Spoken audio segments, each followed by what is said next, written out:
phenomenon of the one night, the influential one night in-country migration. What does that mean? You must have heard, and some of you journalists must have also written about people canvassing their communities who are their members who are in Freetown to go, please go to Arima and sleep there. Go to Kailaon, go to Mongol, go to Cambia and all of this. You know the reason. To be counted at the place where you were born. For what reason? You want the numbers to be there.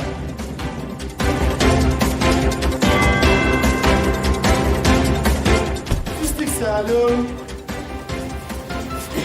and others who are supporting them claim that as a result of what transpired within that period, people did not participate.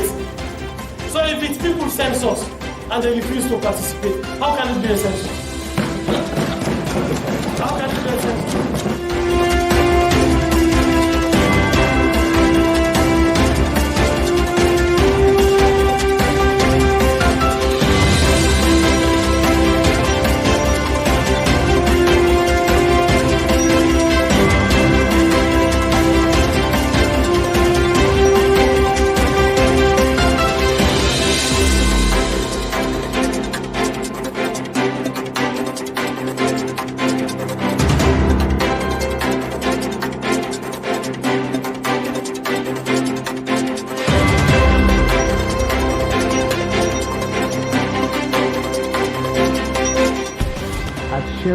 We commit ourselves to bringing you news, information, education, and entertainment, and we must get it done.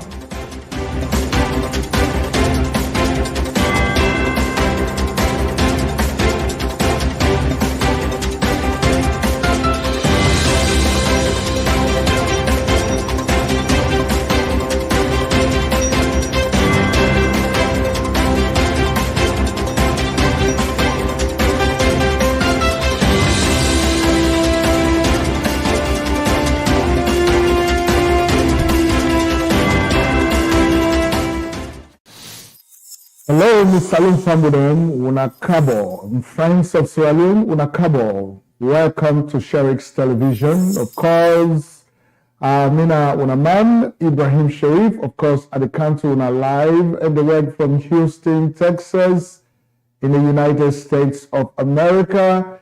Of course, I want to take this opportunity for register my appreciation to each and every one of you for where Una the follow we. And of course, for webinars, subscribe to the channel on YouTube. We want to say plenty thank you to Una. Of course, we not forget say Sherrick's media platform, now we community platform. Of course, so we expect everybody for making participation, either in recommendations or any kind of way where you can help you for improve on with services. So if you watch me live right now on YouTube, of course, we'll get the comment section. You can go to that comment sections there and you can able for make comments there. We're able for help you for improve on the services that we provide now. Yeah. So once more, we want to tell you plenty thank you for where you join me today on this special program. Of course, me family today we get for bring a special program to Unanaya so on Sherrick's Television. The program will bring come to Una today, of course, a very special, like I wanna all know, for say right now in Sierra Leone, there is a popular debate where they go on there. There is a very popular conversation where they go around in Sierra Leone among Sierra Leoneans and all over the world for that matter. So we serve na Sherrick's, we get for hold that discussion so today. And so basically, what's in get for me programs and also today. Today we get a few things that we're going to talk about. So coming up on our show, we get for talk about the midterm census report. Of course, we all know what here they talk about. We get for talk about that report today. We get for also bring you reactions. We don't come out from the opposition All People's Congress. One of the main opposition political party in the country. We get to talk about key facts about the Sierra Leone census since 19 63, how we done the count with people in the country, which are the characteristics of the data we done to get. And of course, we therefore evaluate or look at an assessment kind of statistics Sierra Leone and the 2015 census where they be conduct. Now the country, we therefore look at whether they be conduct that census. And of course, the census report will be coming. We also therefore bring you videos of people that where they tell them family and say, we are not agree for them come to that. Let me analyze waiting at the repercussion of you where they tell you people and say them not count them. You know, and of course, we get a panel of people that will get idea about this whole thing will happen. So we therefore get a panel discussion also about the Census Act and of course the midterm census itself will happen. So this now many will get for you now also today, and of course me when they talk to me Ibrahim Sharif, I therefore continue for be una host now. So I want for Leona continue for sit tight, of course, as we continue for bring the programs into una. Now the first and foremost thing we want to do is to actually the first thing we want to do now for bring come to you the actual midterm census report on the day when they report the census. Well, we not bring the entire speech because now a very long speech, but key areas then the inside that speech the way we want to bring come to you for make you go listen to the chief census officer or the chief statistician. Whether Malam O, where it presents to the Sierra Leonean people the midterm census report for let's go take a look at that. So I want to make sit tight as we make that happen. All right? Stick around with us. Gentlemen, this is important to note that we at StartCell gave the opportunity to every citizen and other nationals in this country to be counted, so long as they slept in Sierra Leone on census night. We went to the extent of announcing an official extension of the 14-day, you remember? And we gave a mop-up period, and we extended the mop-up, and then what did we do? The winding down. We even said, because we wanted people to really exercise their civic responsibility, their civic rights, and to be counted. We were not going to ask you to give us anything. We were not going to ask you to give us money. We were just going to ask you to tell us your name, sector, all these small things. And we say that information, when we put it together, then it is going to be planning for you yourself. So, although there was another group that was saying, don't go and be counted. Don't allow yourselves to be counted. The people of Sierra Leone, reason prevailed. And then they said, oh no, we have to be counted. And I am extremely grateful to the people of Sierra Leone who allowed themselves to be counted. They called us, we opened up a toll-free number, and they were calling us. So we'll tell them, but we went there and you guys drove us. So no, please come. Come and count us. And people got counted. We are proud today that because of these people, we are here to give you the results of that counting. But my first challenge was, now it was not possible because of what I saw, what I found. And I said, no, for us to wait for another 6, 7, almost 10 years until 2025 to have another census, it would be really problematic. Some of you have children, I believe, and you should know when a child is born today, the child cannot even say anything. You look at the angel and you see the angel doing all sorts of things. You decide for the angel. 10 years down the line, can you tell me what your child can say? You want your child to go to a friend A, the child cannot say, no, Papa, me, I know the good you. I want to go to Dami Paddy. What it means is that 10 years down the line, the child now has Okay? Enough knowledge, sense, and capability to do something. So why did we have to wait until 2025 when we could solve the problem? Why did we have to wait? Would you have waited? You shouldn't, man. And this is a time when we also have the opportunity to use digital methodology to solve the problem that we had identified.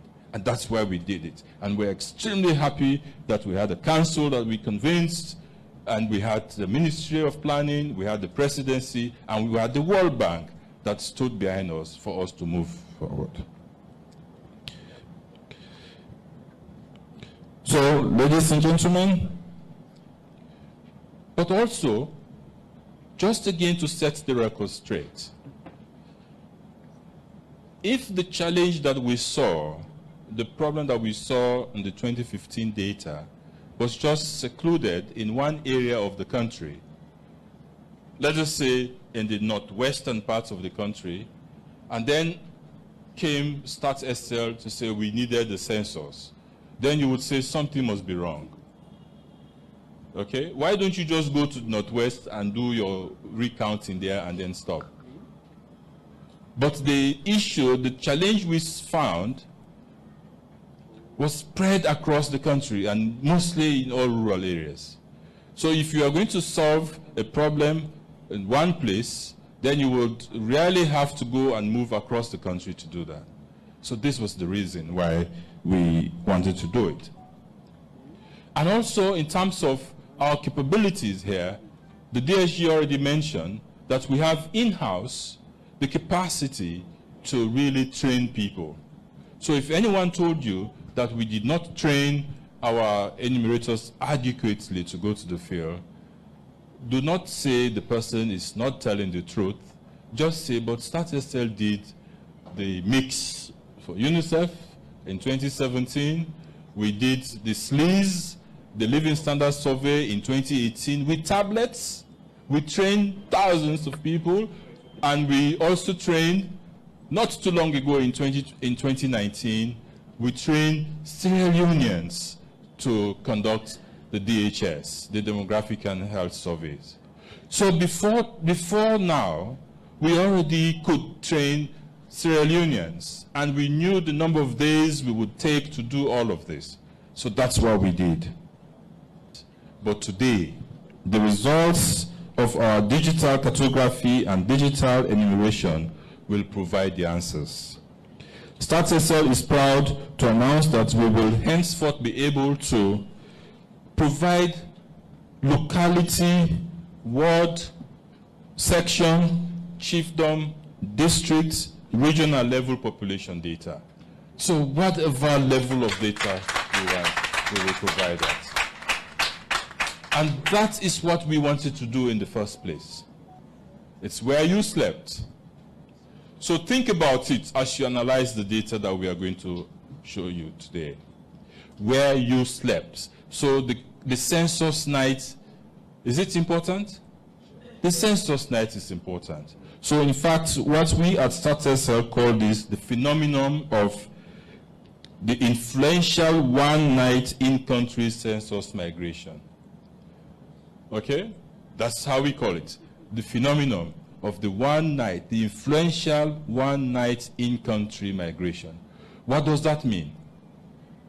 You must have heard, and some of you journalists must have also written about people canvassing their communities who are their members who are in Freetown to go, please go to Arima and sleep there.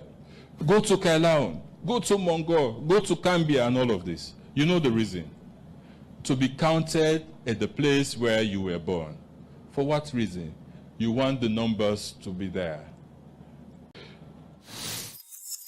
All right. Yes, my family, of course, that's now the chief census officer or the statistician general.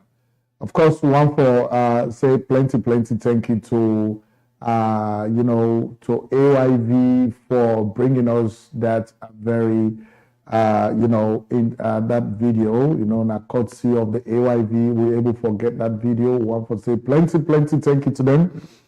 Before we not bring Canton at the numbers actually we then present, because the numbers they already we know better now, and we'll get for bring other numbers then to you to doing this very program today. But it'll be very important for Laugo listen to the speech that was given by the chief census officer, Malam O, right? Because there are things that are very important, because when we look at or when they listen to fellow Sierra Leoneans, then when they try for react to the midterm census reports when don't come out, it'll make us feel very much appalled that as a country, Sierra Leone, we really have a problem. We get serious problem. So in fact, this don't just go for exonerate the president, His Excellency retired Brigadier General Julius Madabi once more, where it talks say, let the whole country focus on the building of the human capacity of our country. I think so that's very important, because by the way, where the main opposition APC, particularly because now they don't become very outstanding in their opposition to the midterm census, and even the report of the census will not come. So by the display of the activities that what they put up, that don't make, I don't really feel say the president was right. What it talks say, let me try for develop the human capacity of we the Sierra Leoneans then first, before we venture into any other thing. Because the human capacity development is very important. For the people that were inside opposition, for me they're not able to understand for say, if you able to mobilize the people then, encourage them, campaign to them, tell them, let them go back into their localities and get counted, that will increase the number. Instead, you tell them, say, we're not going for Meden Kontuna. We're not going for Meden Kontuna. But anyway, they can't go into the legalities of waiting a name for let somebody tell you, say, not going for Meden Kontu. Then you say, whether they go courts, waiting a name for let you refuse to be counted. Waiting at the legalities that around the kind actions that they can't go into them. But me, I just want to start off by saying the president was right to say we Sierra Leoneans we for devote our attention to the development of food system as human beings then first. Because if we not develop food system, most of them things that already happen in our country not supposed to happen self. We're supposed to get common understanding about some of these things.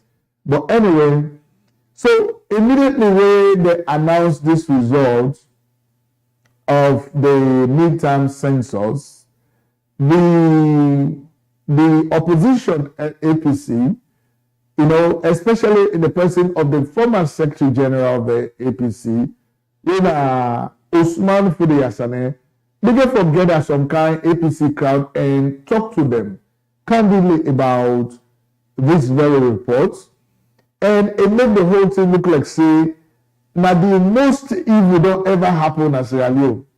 The way they talk about the report, it is so funny. Me from them, when I watch what here they talk about. No time.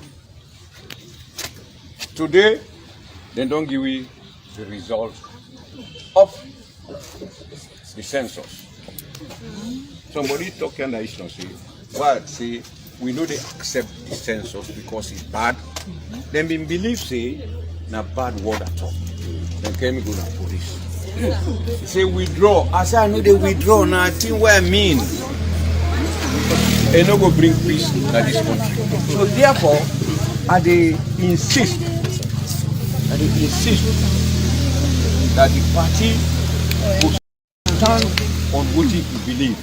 That the way and manner in which they bring this census business is not correct.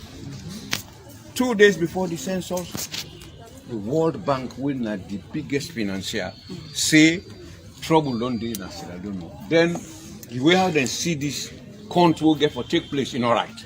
So then withdraw the technical support. Then withdraw the money. And the EU before that self come. Then been come to a meeting of what they call election observative. The man we can Muller representing the EU, the entire European, 27 countries of Europe, then say the way how the police they operate, the way how NEC they operate, the way how PPRC they operate, the way the ONS they operate, and other agencies of government, the people not trust the judiciary also. So down there, then instead of them correct, then challenge EU. Then some people, 12 or 14 people go demonstrate against big countries like they want it, with the help with. Anyway, what I want to say, the census now in the monarchy, they don't pull the result yesterday. And that result, in our favor we at all. The interim transitional governing committee with the court set up, we don't meet yesterday. Then they come out with the position paper where APC stand on, based on what have been all right before. Then don't develop it. Now that them people are done distribute it. Like you now, putting some. I've been against this party.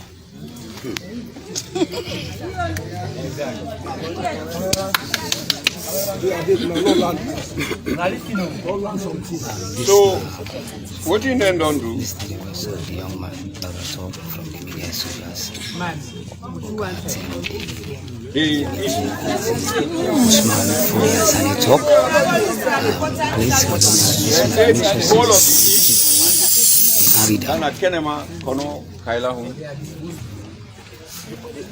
the population where they make now 1,939,000. So now the census will say they make. Then come to the north. 1,300,000. Then come to the northwest, 1,100,000. Then come to the western area, rural, 660. Then come to the western area, urban, 1,268,000. Well, the analysis who we get, the southeastern population it increased. When I say the southeast, Kono Kenema Kailahu, Bo Pujahun, Bon Muyamba. Then look the population, they say the population increased by 686,000. Now, the north, the whole population of north, they say the population come down by 5,000. 5,000 people, now in the population, they will increase by 600, we own by 5,000. They go down. Look, they go. This God wonderful. Freetown, they say the population of Freetown go down by 417,000. So from 2015 to now, over 417,000, either they don't die, they don't disappear. So that 2018, the voters there, 2018, is higher than the population in 2022 this year against Freetown, according to this census. Now that thing that we show no more. The eastern region then get 670,000, more people than the whole of western area. Anyway, the southern region have over 562. That means more people than the western area. Now all Monday, how this population they also disappear? You know they walk. So I want for just tell you say hello. Then get intention. From 1911, the population of the north and the western area where you combine it always higher. I don't get time for so now. The comparison between 2015, who will do the last census, and then this 2018, the comparison. It's clear. The whole world knows. The white man, they know they accept. When they call the white man, they go. I think there are 2 diplomats and go. Other one, they all not go. They will get about 20 diplomatic missions now. 20 of them do anxious for them protest. So what are they tell you now? Will they win this election? Sure. That's why they need to talk. Really make the video as the man about to media supers. Yeah. Now we'll start. What do they call counting? Let we count ourselves. Then we qualify for vote. With the starter. Will they get with team of coordinators now each of the 16 districts? Then go there and will they deploy them at each of the polling centers then? Each of the centers will then do the counting. Yes. So if then this is not polling center, then go. Ms. Family, this is very, very hilarious. So, Ms. Family, this is the former Secretary General of the APC, Usman Fude Ansanana. I did talk about the midterm census reports where statistics are released. Number one, when I look at the kind where this Maya don't get at people there, and he is kind of brainwashing them. Or if I even want to go further, I want to say he is seducing them. It's like seduction. You know, he is actually twisting the entire facts about this census. And that is very dangerous. Okay, number one is say the APC interim committee, then they have a whole meeting, so they will come out. What are they going to do? Like, I want to know, like, what thing they going to do? I mean, APC, when are they in opposition, even though an opposition is part of government, but you guys are in opposition, you cannot at the same time be the government. You know, ever since in the history of census where they happen at Sierra Leone, I would say since we will get independence, the first census we will get in 1963, all the way to 2022 where we talk to now today. The only time where Sierra Leone will ever get issue with our census was the census we then conduct in 2015. So the problem of census figures, the problem of census data starts for become a problem in Sierra Leone after we APC-led Statistics Sierra Leone don't conduct that 2015 census.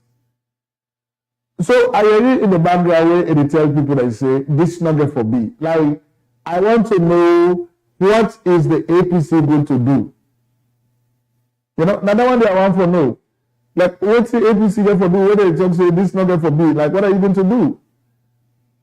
You see, and that is the question I keep putting to people.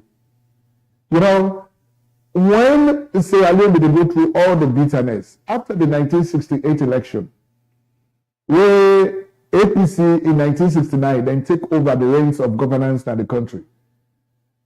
Along the line, I then declare one party. They say no other political party not for the power in the country. So then they perpetrated themselves in the position of authority in Sierra Leone for 24 years. They had to be driven out of that power by the military. Right? But before they even go to the military, waiting make we even get a civil war in the country. The person will start the civil war. When I first say that no Sanko, waiting if we talk why it start that civil war. It start the civil war because of how APC they rule the country. It cites examples such as, you know, for say APC now they no more the benefit from the mineral rights of the country. It don't talk say APC they corrupt.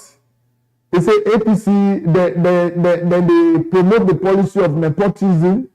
They are greedy. They are selfish. These are the reasons why for the Sanko give why it go at the bush to go start a rebel war in Sierra Leone. And that rebel war, they kill 50,000 Sierra Leoneans. And 2 million Sierra Leoneans became displaced. some of whom became refugees, they not ever come back to the country for council. So if APC don't do this, but because of our country has democracy, so in 2007, the people they give you power back. What you make APC, you go think about doing anything in Sierra Leone again for further plunge this country into another problem. Because by the 2015 census where APC then conduct, when we go for can analyze Nigeria stuff, because we na share it to not talk any true, not to true, or not they back them up with facts. So we can analyze them. That 2015 population and housing census that was conducted under the watch of the APC government, now all issues pertaining to censuses started. And in fact, if that census not a get problem, we know for one day today we will talk about the midterm census. We are talking about the midterm census because the 2015 census was flawed, had series of issues. There are certain facts in Sierra Leone nobody has to tell you. You need for know. Nobody not need for tell you. But say these are facts. You know, say we get it's about 16 ethnic groups in the country, and the Mende has always been the largest ethnic group, seconded by the Timni. We know that these are facts. No census, not the way that we don't ever do in the history of Sierra Leone. We don't talk say there are more people in Northern Province than in Southeast. Or even if they're not way above the number of people that are in the Southeast, they not even come close. Because we know say plenty of the people that are in that Northern Province or Northwest now, plenty of them either don't come na future they left for Sudan, or some of them went to the Southeast to do business. We all know that one day. Now in the place they can they see plenty of Northerners than they. You go Kono the same, you go Kaya the same, Bo the same. But you go to Northern Province now, one villages they see, they don't get too many big towns. Even though they get big land. Right? So this is just a layman view. You know, we don't talk on behalf of any political party or government. I'm just giving my own views. Right? So, for the Yansane, you the get at people that they try for deny this result. You know they try for actually take responsibility for the fact that now you and you other people that they tell you that people that for many not agree, for many consider. Say they not agree. Because the benefits say we don't talk about the statistics say or the government will talk to you, not get no census. The work of government has to go on. Right? The work of government has to go on. You cannot stop government from doing its job. You're in opposition. When they in governance, SLPP in opposition, then see don't suffer that they watch when they flout all the laws, when they violate the constitution, so they do all kinds of things. You know? Even though that they voice their opinions on the 2015 census, SLPP they voice opinions on that. For so we see all the arrangements and statistics as Sierra Leone at that time, we put together to conduct that 2015 census, that the arrangements were not proper, when I not go through the proper protocols then, but still the SLPP not ever tell in followers they say, when I not agree for me, they not come to that. Then tell the people that say, when I agree, let them come to that. Then when I tell the people that say, no, not agree, let them not come to that. Then at the end of the day, when the result don't come back, we need to complain. But anyway, we found that now we move on to the APC leader in parliament. In Cherry Coco, waiting an insight in your response to the midterm census report. Stick around. Is that colleagues on the other side have spent all of their time in debating statement of a president who is now former, rather than debating very address that was delivered. In name na Honorable Cherno Ramadan Majuba, the leader of the main opposition APC party at the Salon Parliament, and also even take the floor at the well of Parliament Monday, May 30, 2022, for roundup from the opposition side, the debate for Seka President Bio in state opening speech, where he make na Parliament this bientem. Mr. Speaker, I will take you to page 2 of the President's speech. Paragraph 7. The president is very, very smart, very, very brilliant, very, very intelligent. Line 3, page 2, paragraph 7. When he was talking about the census, he used the word credible before data. The president is expecting the credible data. Very intelligent, very smart. But I want to say, Mr. Speaker, that the way the census started, it ended worse than the way it started. Data is far from credible. Yes, far from credible, Mr. Speaker. The leader of the main opposition APC party talked about the midterm population and housing census, which in result just come out the next day, Tuesday, May 31st, 2022. As Honorable Ba not been waste time for condemn this census information and serve the results, we don't come out now, as he say, not a true results but the Salone population, and people not for believe them. Honorable Ba continue for give reason them as to why he say people not for take the census results serious, as he first begin with the procedure we get for do with the law with statistics Salone used for start the census process, where he say get bought even before then take the documents na Parliament April 19, and even after that, all the process them we then start with like the mapping of the host them and area them for the census, where Parliament not been agreed for yet. And the same information then used for get the census results. Mr. Speaker, like the other member from Bombali alluded this morning when he was talking about statistics, he says statistics has not been doing justice to this government. I share that perception, Mr. Speaker. Mr. Speaker, we all know what transpired on the 19th of April, money. So I will not go into history, but all I want to tell this House, and by extension the public, is that all what Statistics Sierra Leone had done before the 19th of April, 21 days after the 19th of April, Mr. Speaker, are we together? Absolutely. This is very important, Mr. Speaker. I'm multitasking. Mr. Speaker, all what Statistics Sierra Leone did by way of the census before the 19th of April last year was never annulled. Whether it was cartography, whether it was mapping, that was before the 19th of April. And 21 days after the 19th of April, which quote unquote, some are claiming made the instrument legitimate, they just blended the negative and the positive. And you know what the answer is? Negative plus positive.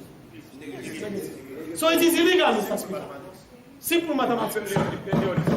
Simple mathematics. One other reason we make the leader of opposition at the Salone Parliament, Honorable Ba, say people not for believe the census result, and that the people we supposed for take part in the census, when a Salone people, plenty of them not been agreed for take part in the census. Mr. Speaker, I also tell you with authority that the census, the midterm census, was meant for population and housing, and it was dubbed the People's Census.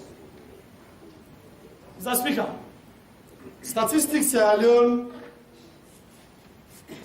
and others who are supporting them claimed that as a result of what transpired within that period, people did not participate. So if it's People's Census and they refuse to participate, how can it be a census? How can it be a census? Apart from the people, we not been want for make statistics Salone count them for the census. But the leader of opposition talk with authority, say even statistics Salone not been reached na plenty host them for count people, because plenty host them where you go, you not go see any mark for sure say statistics Salone been reached there for count people. Mr. Speaker, I'm not sure if I go to plan now. it is evidently clear that when you do housing and population census, whichever premise you visit, you must leave a mark. It is strike law. You must leave a mark. Go around the city of Freetown. identify where the marks are. Nowhere. Nowhere. Mr. Speaker, I will tell you, at least 8 out of every 10 in the West area you talk to, they will tell you SO2, nobody not going to use. And this is not just for locals, eh? Even MPs on that side, you have to be careful because your people are watching. They are listening. Yes. They know that they were not counted. And even those who were recruited, some of them still have their palm tops with them. So how did they calculate the figures when the palm tops are not in They are yet to pay people. The numerators still have their palm tops. So where did you get the data from? Oh, from space. For Sika Alden. Oh my God. I mean, you know, every time when these people speak, I get serious concern for the country. I mean, look at what he is talking about. This is supposed to be the leader of the opposition in Parliament. Cherry Crocodile talk. Now, first of all, ladies and gentlemen, I want you to tell me for say where they do census. Because it don't generalize how census can happen. Me, when they do census in America, then they can't put mark per use, for say they don't count use.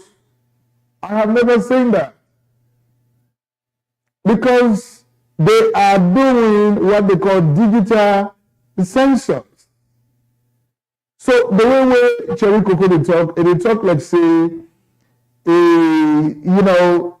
it's still one for let day in retrogression. Let day back in those days. Let not move forward as a country. Even though statistics Sierra Leone, the statistician general, they talk about digital census, wherein there may be no need for them to put a mark on your house, but you are still being counted. But then they talk say, go work on a filter if you go see any mark per house. So if mark not per house, that means they don't count that house day, or that means they don't count people in another house in a digital census. Do you know what that is? You know? Then the man they talk say, oh, whether they say it is the people's census, but the same people refuse to be counted. So therefore, how can it be a census? So you are telling me that because of the APC, we will not be able to let this census take place. So now you could be telling that people they say, we are not agreed for more than country now.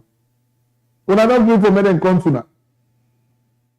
So at the end of the day, when they don't do the census, so they don't count the one that we agree for more than country them, we not go come back and say, oh, the people that not agree for country them, they're not agree for the census, so therefore it is not a credible census.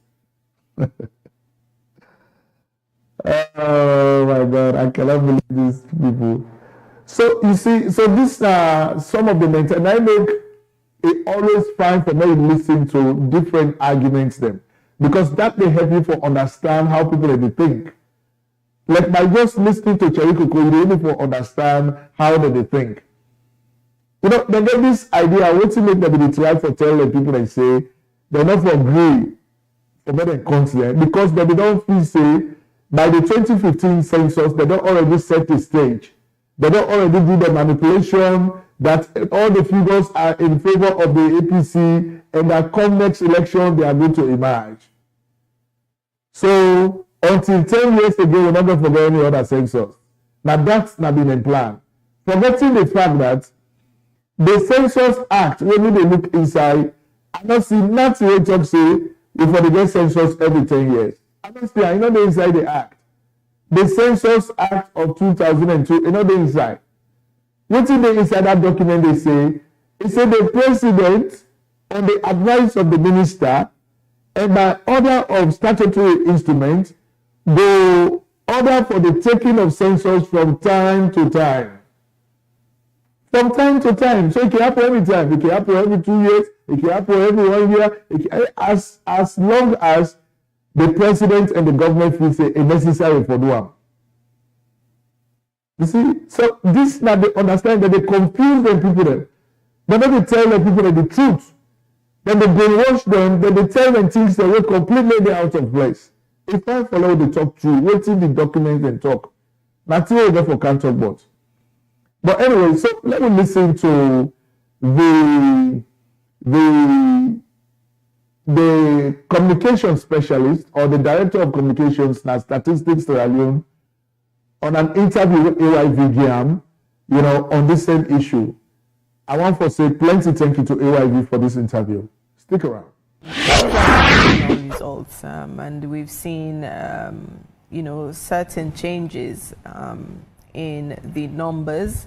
As you heard from our reporter there's a surprise there when it comes to the population of the western area, both urban and rural, and the population of the eastern region. So first off, what is Statistics SL saying with regards announcing these as provisional results? Okay, so provisional results, yes, they are, and we would have to do a post-enumeration survey, and after which we would consider this as final results, all right? Because the post-enumeration survey goes back to verify what you have done.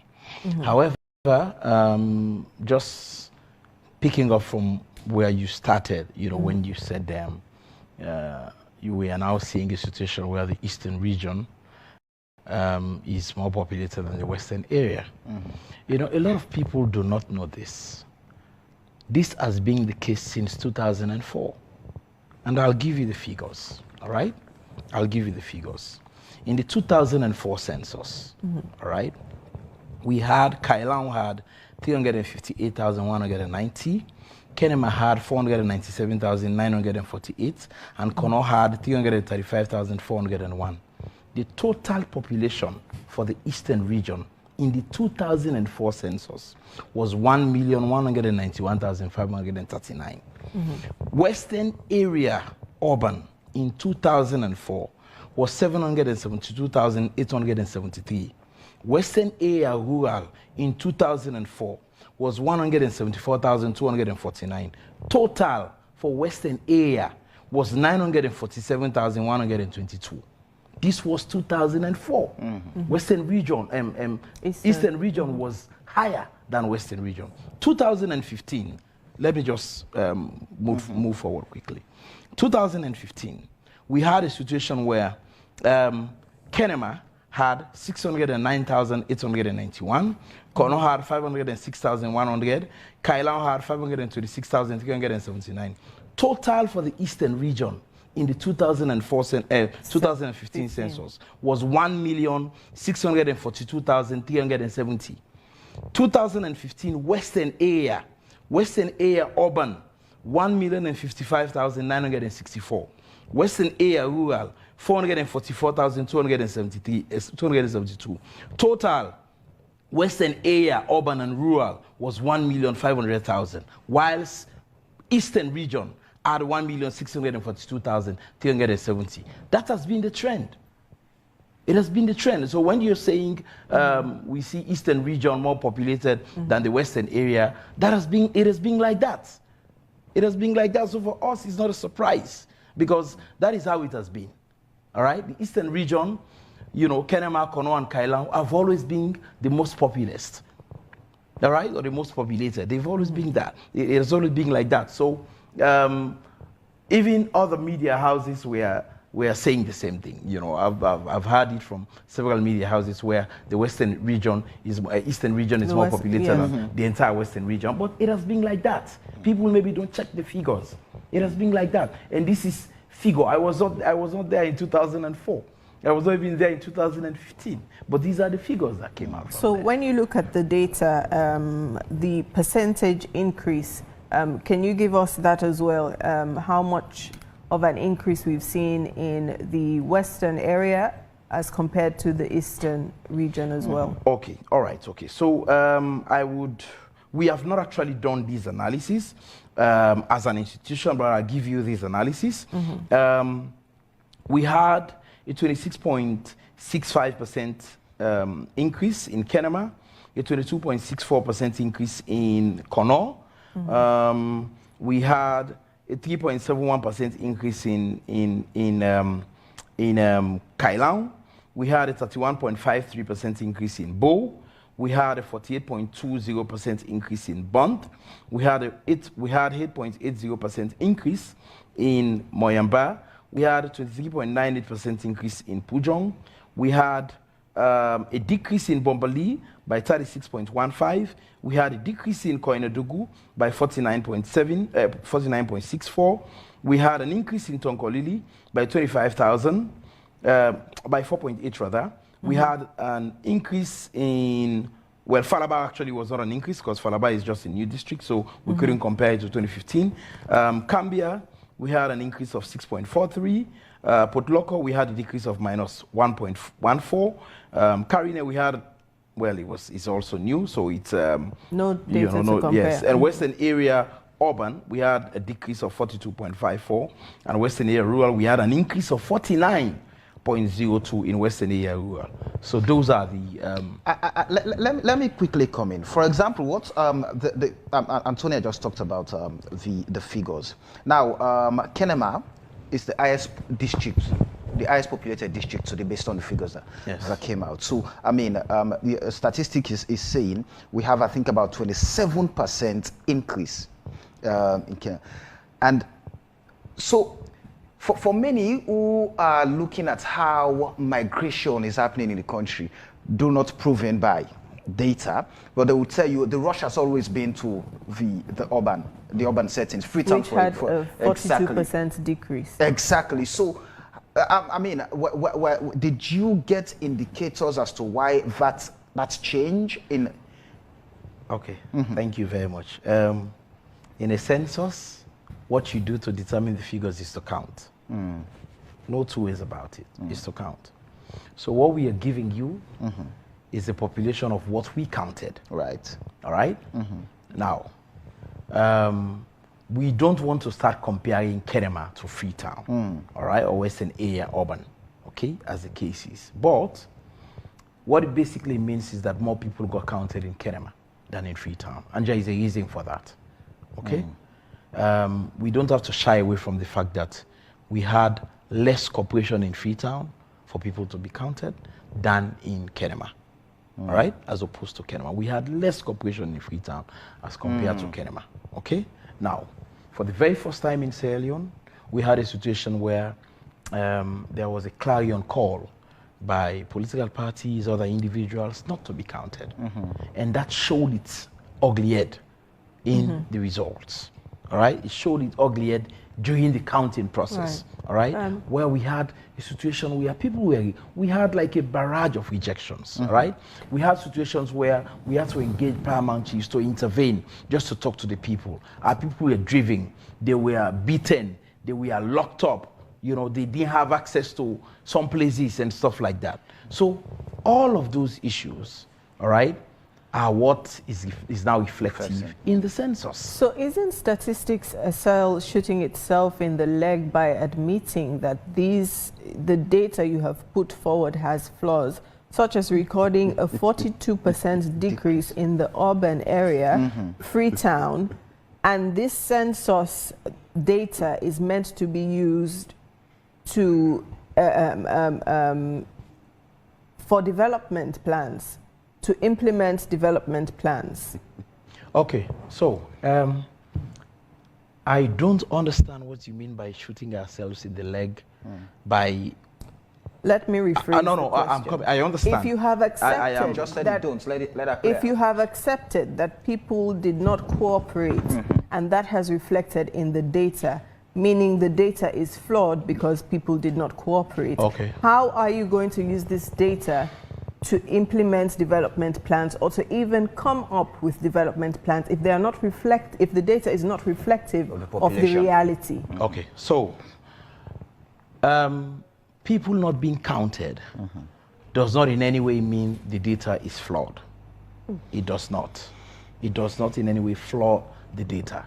It does not. Now, look at the percentage of people that we are counted as opposed to the percentage of people that we are not counted. All right? look at the percentage of people that were counted as opposed to those that were not counted, then you can tell, all right, that there is a huge variance in favor of people that were counted. Okay, yes, so I'm coming. If we're I'm looking coming. at minus 42%, I'm coming. It So already tells you. It tells that you it's that almost half. So what basically? Just 8% to make it in half a of the census, population that were not Antonia, counted. in a census, you don't assume figures. All right. What you meet is what you count. What we met, the people that cooperated, we started the census on the 10th of December. We extended the enumeration period, all right, even after December. We had a mopping up. We had a winding down. We opened up toll-free line. We told people to call to be counted. Now, people not being counted, or 100, 200,000 people, I'm just giving figures. It doesn't mean that's the situation, all right?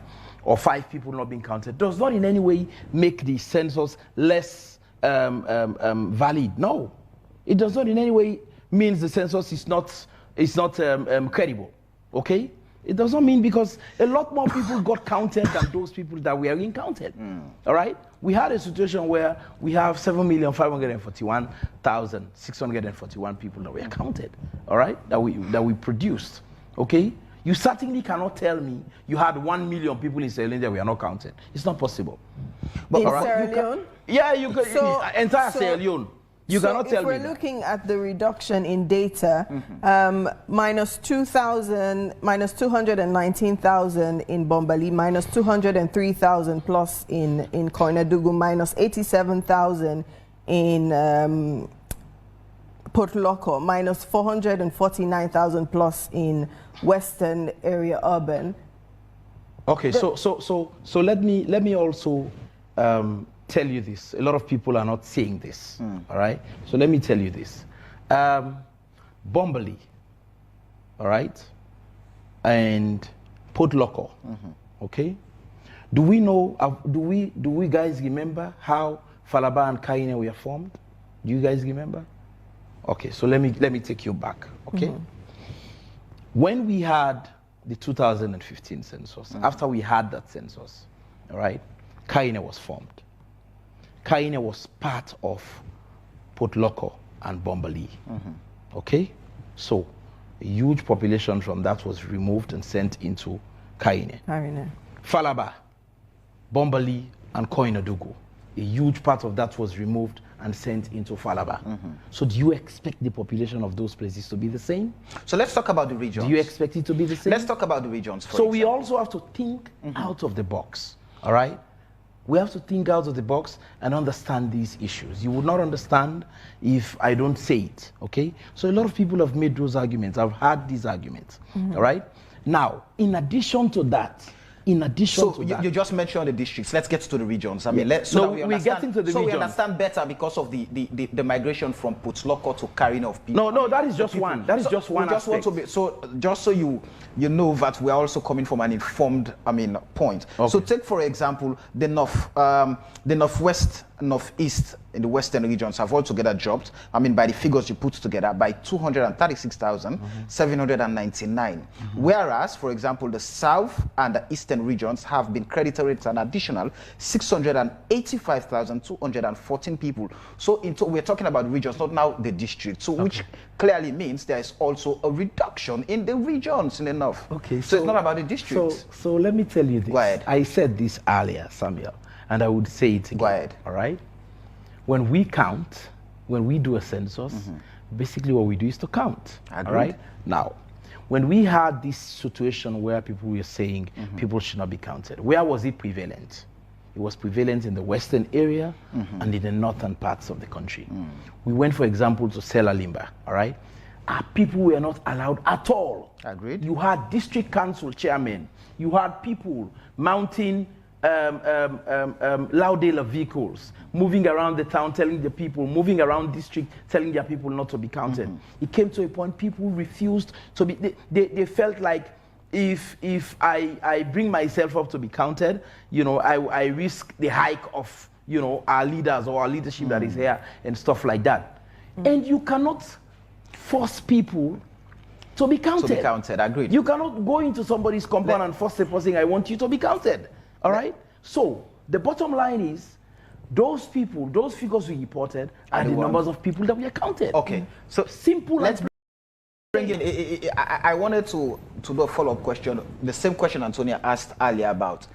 It appears we still have a huge chunk of the population that, I mean, was not counted at all. If we're to go by what Ansumana is submitting, I mean, people rejected, people were resistant to the, I mean, approaches that were made by those, by the enumerators and all of that.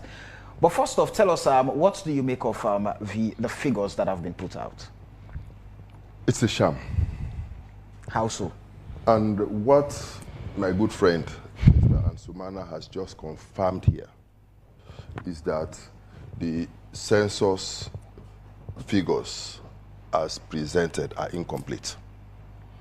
He has just, how to restate what he has said, he has just admitted to us that they did not count everybody.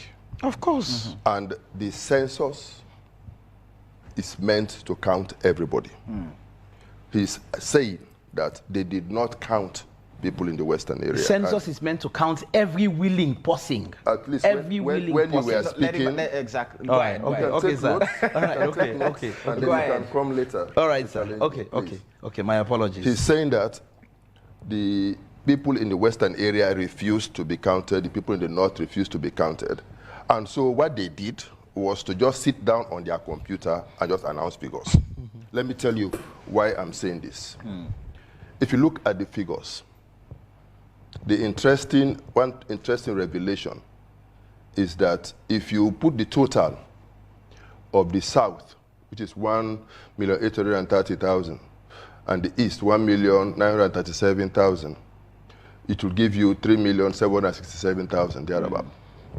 And if you put the Northeast, Northwest, and Western area together, which is Northeast, 1,316,000, Northwest, 1,183,000, Western area, urban and rural, 1,268,000, it will give you 3,767,000.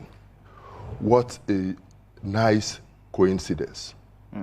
The total in the South and East is exactly the same as the total in the Northwest, Northeast, and Western area.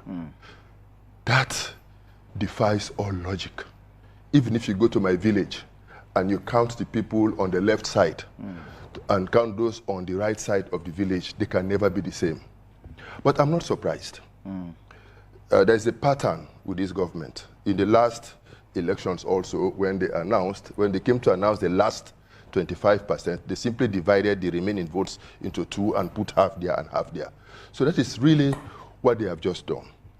And what this thing further shows is that if you look at the variances by region, you'll see that in Eastern region, they had a percentage increase of 18%. In the Northern region, which is Northwest and North put together, which will not then countenance his analysis of the creation of Karena and Falaba, we're putting them all together, there is a decrease in 0.2%. In the Southern region, there is an increase of 27%, and in the Western region, there's a decrease of 15%. Can I just quickly ask you this question? I mean, the variance in these figures, either by region or by district, should we take that burden and push it back to you? Because what Ansumana mentioned is that obviously they cannot force people in these districts that are considered to be strongholds of the opposition to be counted. So, and we know some of you, the leaders, in the opposition, the party, put out a statement telling supporters, oh, don't go out. And so as a result, you were waiting for moments like this to come and say, we be the talker. It's a sham. Let's not go with it. Does this present a perfect opportunity now for you guys? Thank you very much. That burden rests with them. That is why when you are conducting a national exercise, you have to ensure that you take everybody along and to make sure it has national acceptability. And the concerns raised by the APC were not raised in a vacuum. Let me take you down memory lane. From the get-go, we told them that this process, they're not prepared for it. That in fact, they were in breach of the Constitution. They performed the locality verification. they performed the cartographic mapping before going to Parliament to, in a very interesting way, lay the paper in Parliament at a time when the maize was not in the Parliament. And legally, when the maize is not in Parliament, any business that is conducted is illegal. So that very process of laying the paper in Parliament was illegal. And that very approval process was illegal. And instead of Statistics Sierra Leone retracing their steps and repeating the illegal processes which they had started, they simply continued. That in itself makes the whole process illegal, and the APC cannot be part of an illegal process. So we expressed our opinion. But that was not just our opinion. On the 7th of December, the World Bank wrote to them a letter. And in that letter, the World Bank raised 3 issues, among others, that they said are very critical that should warrant a delay. World Bank, not APC. World Bank said, you've done a pilot census. You know, I'm a member of the advisory committee, which, according to them, is the highest governing organ for the census. We did not see the pilot census report. It was never shared with us. It was never discussed with us. We did not see it. So the World Bank is saying, you did not take your time to look at the pilot census report, analyze it, and implement its findings. You rushed. They also said that the training, I mean, they were training up to the day before the elections. And what is bad? They were introducing a new technology, CAPI, which they made so much noise about.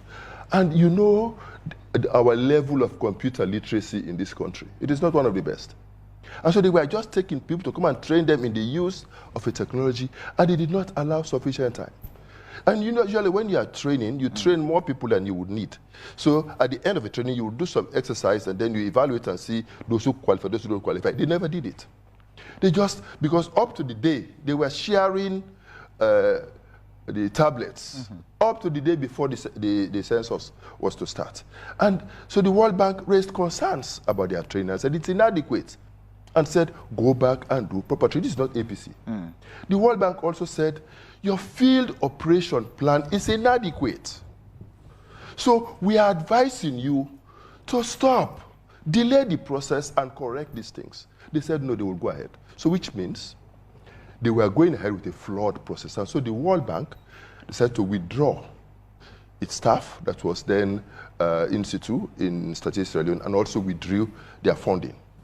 Secondly, I want you to know that, you know, in government, there are different institutions.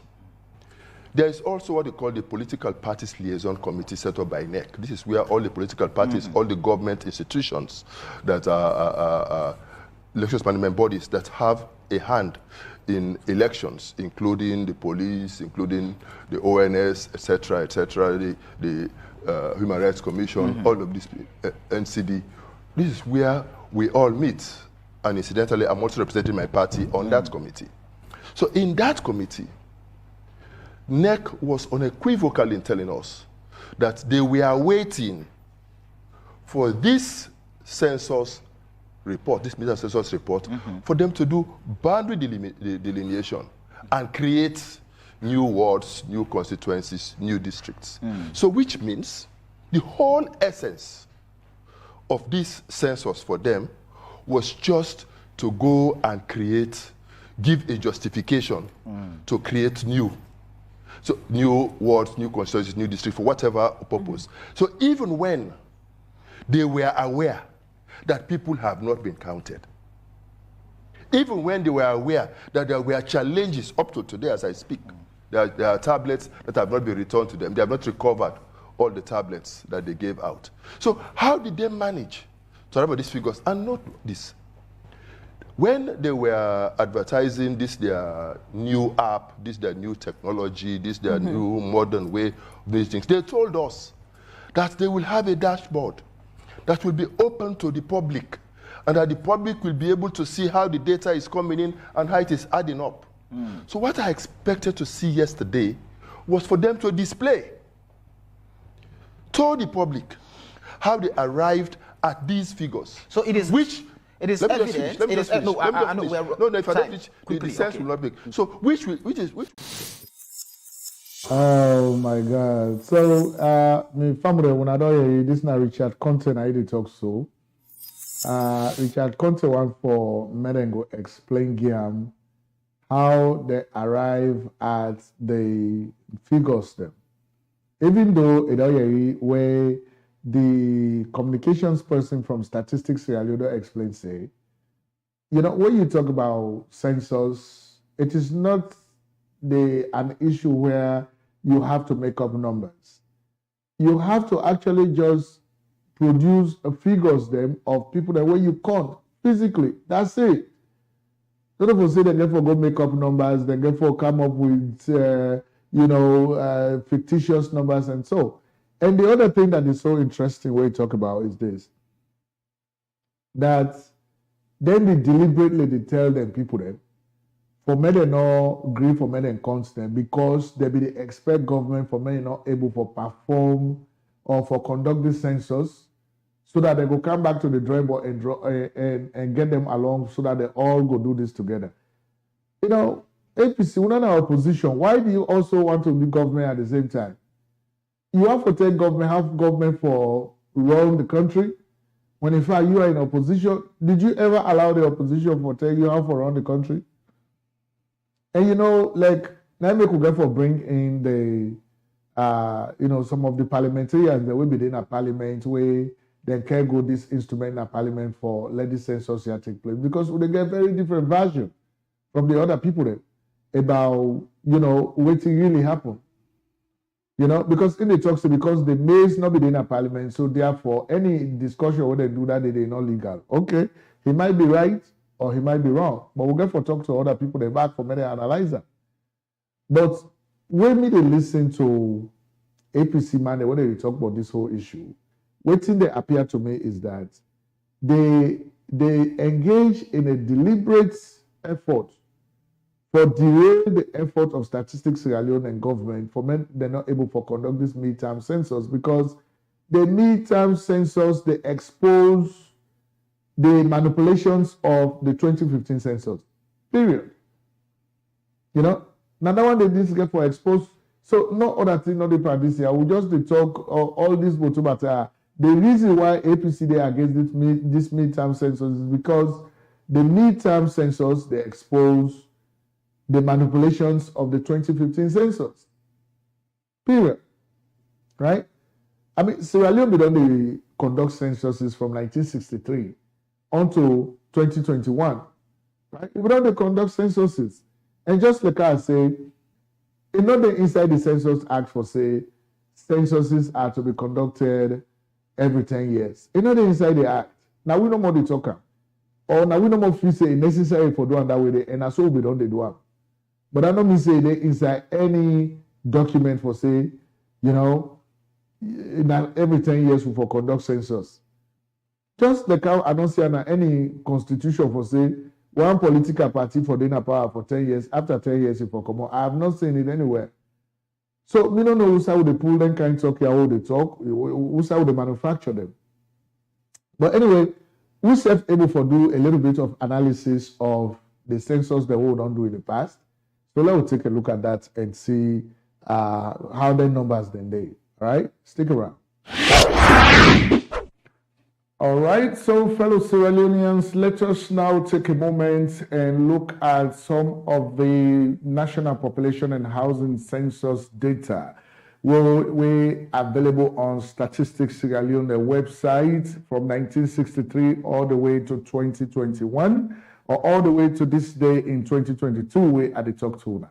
Now, it is critical that before we engage in arguments, before we engage in the analysis or discussions of the just released midterm census report by Statistics Sierra Leone, that you get a background knowledge about these numbers within, background right now. Because these are the numbers then from the time where Sierra Leone don't get independence from British Colonial rule onto this day where they talk to una. these the national population and housing census numbers, then this way the country be done they get. So when you look at the characteristics of these numbers then and see how the population be done they grow, then of course you go able for tell exactly as to whether the information they will get from Statistics Sierra Leone are things they will for depend on or not, right? Because census reports or census data are very critical in national development. So let's take a look at the numbers then year after year, right? So now when you look at waiting at the sea, now my background is that in 1963, the first census we'll get after independence was in 1963, and the number of people that would have been counted, would be living in Sierra Leone at that time, was 2,180,355 people that had been living in Sierra Leone at that time, right? Now, the next census we'll conduct was in 1974. I mean, thinking about the fact that it's necessary in a special circumstances that every 10 years we forget population and housing census, but we can conduct census at any time we feel say it's necessary for conducting. But anyway, the next census we'll get after 1963 was in 1974. And in 1974, waiting at the numbers that we get at that time, there have been 2,735,159 people that had been living in Sierra Leone at that time. Then the next census that was conducted 10 years after that was in 1985. And in 1985, waiting at the numbers that we get 3,505,802 people that them, we've been counted, and that will be the belief say, that the number of people that will be living in Sierra Leone, because then they will be conduct census, it not be too political. People that know the value of census, there was enough communication for let the citizens they understand how relevant that activity was, and therefore the participation very important. And so people were participating, so we can say yes, these numbers are real numbers. And then after that, the next census will take place in 2004.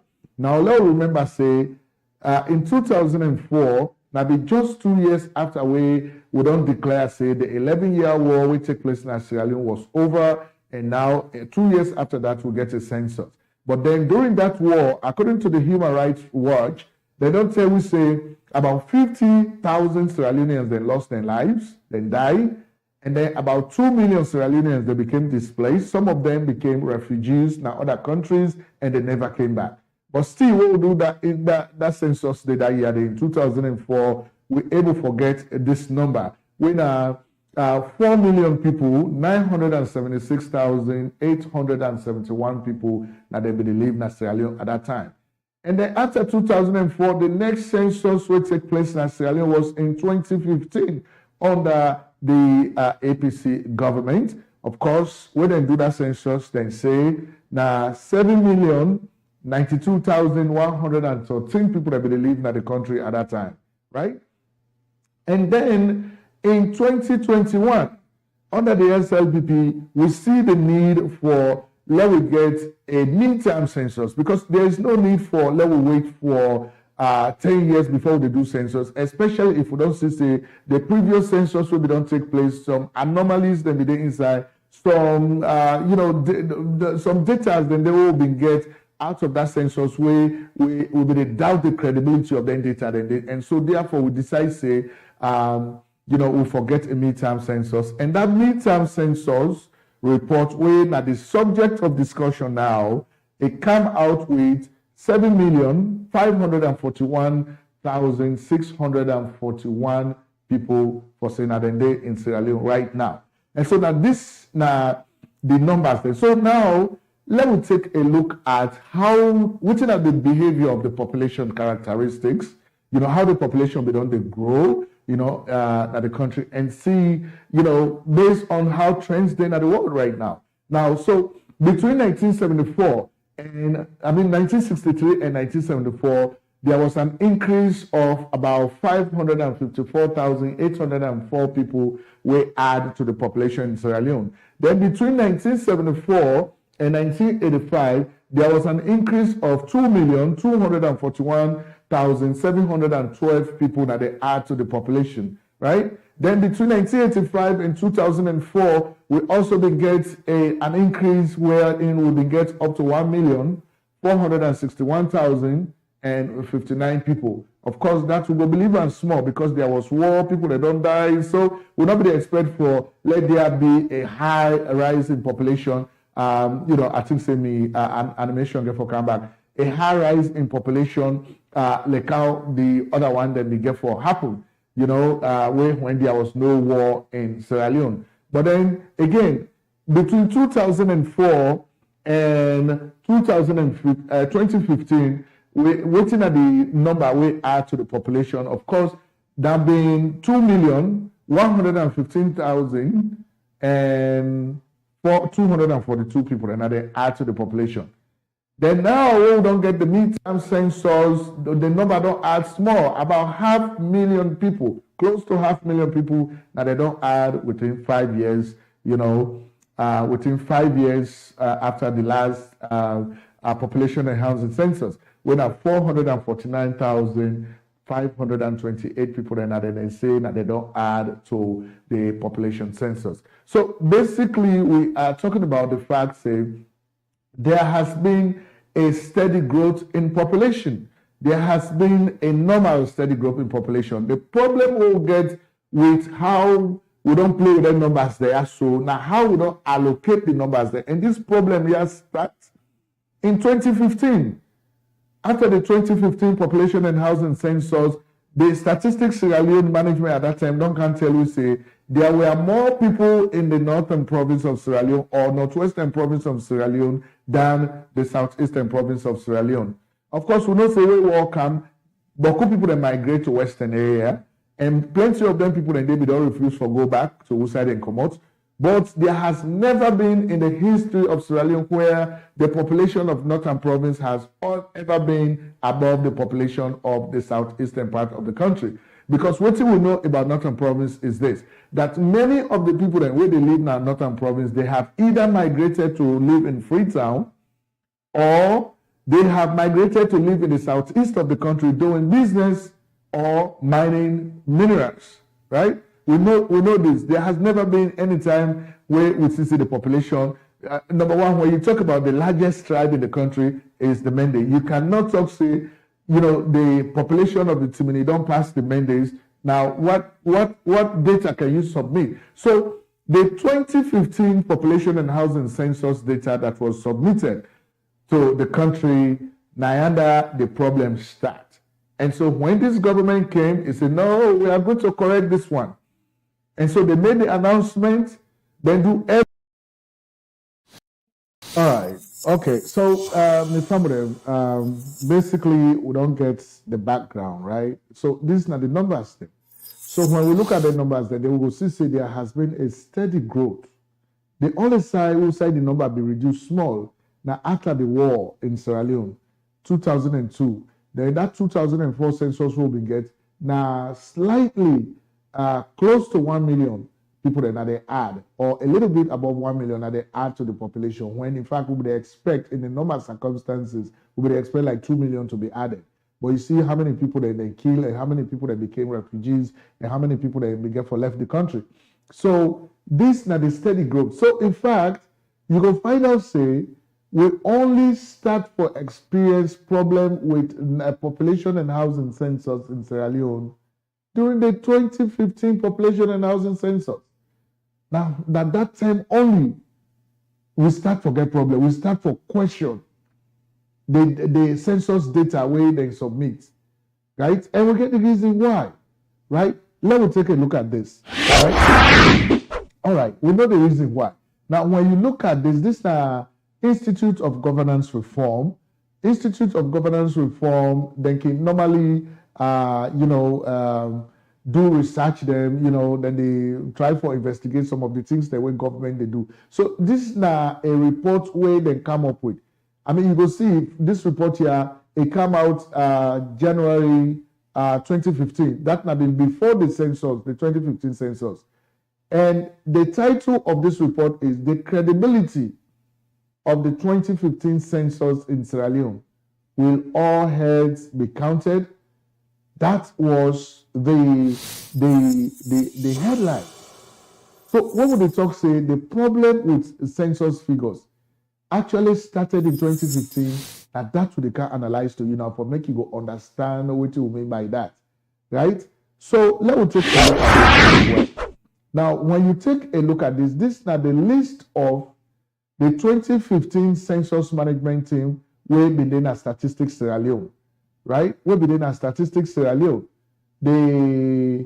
Okay, so when you look at that list there, you will see some of the positions that where they don't mention that people that be hold as statistics Sierra Leone, when at the offices then as statistics Sierra Leone. Like number one, where they say the director, demographic and social statistics.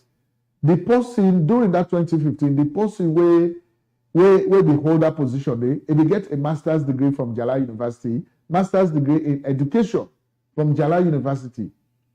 And the statistics Sierra Leone, they ask the qualification where you need for hold that position there, now advanced degree in statistics, economics, mathematics, or demography, not less than 10 years experience in statistical office, right? And so the person will be in education, master's degree in education, and that person came from the north, right? Then we go to the principal statistician and head of demographic and social statistics section.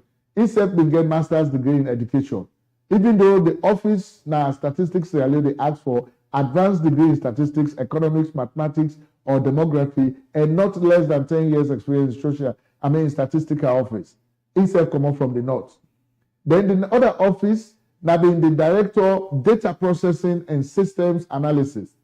That person will be get a master's degree in education as well. And that office, the requirement for you operate that office, they now advanced degree in computer science, statistics, economics, mathematics, or experience in or demography, not less than 10 years experience in statistical office. Instead, now not a province come out. Then we go to the statistician general. The person will be doing at that office, they get master's degree in engineering, computer hardware. Now China is study. Waiting the office be the asked as a requirement for able for work na that office day. Now advanced degree in statistics, economics, mathematics, or demography, and not less than 15 years experience in statistical office. So instead come up from the north. Then the director of economic statistics, instead we get master's of degree in education and MBA. Okay, so we go talk say maybe it go near this small. Even though they may ask for advanced degree in statistics, economics, mathematics, and all that things, but instead come up from the north. Then you go to the principal statistician, economic statistics. Instead a master's degree they get in education, and even though the office they ask for advanced degree in statistics, economics, mathematics, and all that things, then the human resource person, if they get a master's degree in peace and conflict studies, so maybe we will say that person may be qualified small, but instead not a province to come out, right? Then we get the director, censuses and geographic information system, now that we get. So it's the only person that one day will come out from the south, ladies and gentlemen. So when you look at this number, this they tell you directly for say, the people that will be man the office of statistics Sierra Leone will be conduct that 2015 census, they were all not qualified. And apart from that one, they all come up from the north. So how they go able for conduct census will be credible?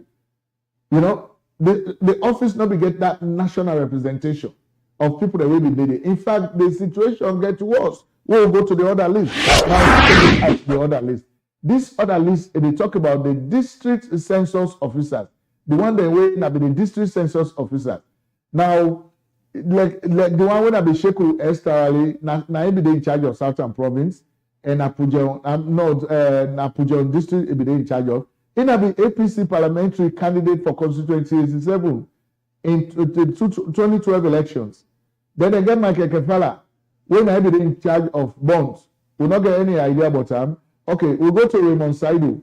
Now be in charge of Bow district. In be APC parliamentary candidate for constituency 73 in the 2012 elections. Then we get James Kanu, na be the Tonkolili. He na be the APC chairman for constituency 63 na Tonkolili district. Then we get Mohammed Conte. It's na be the in charge of Bombali. He na be the APC propaganda secretary Bombali district.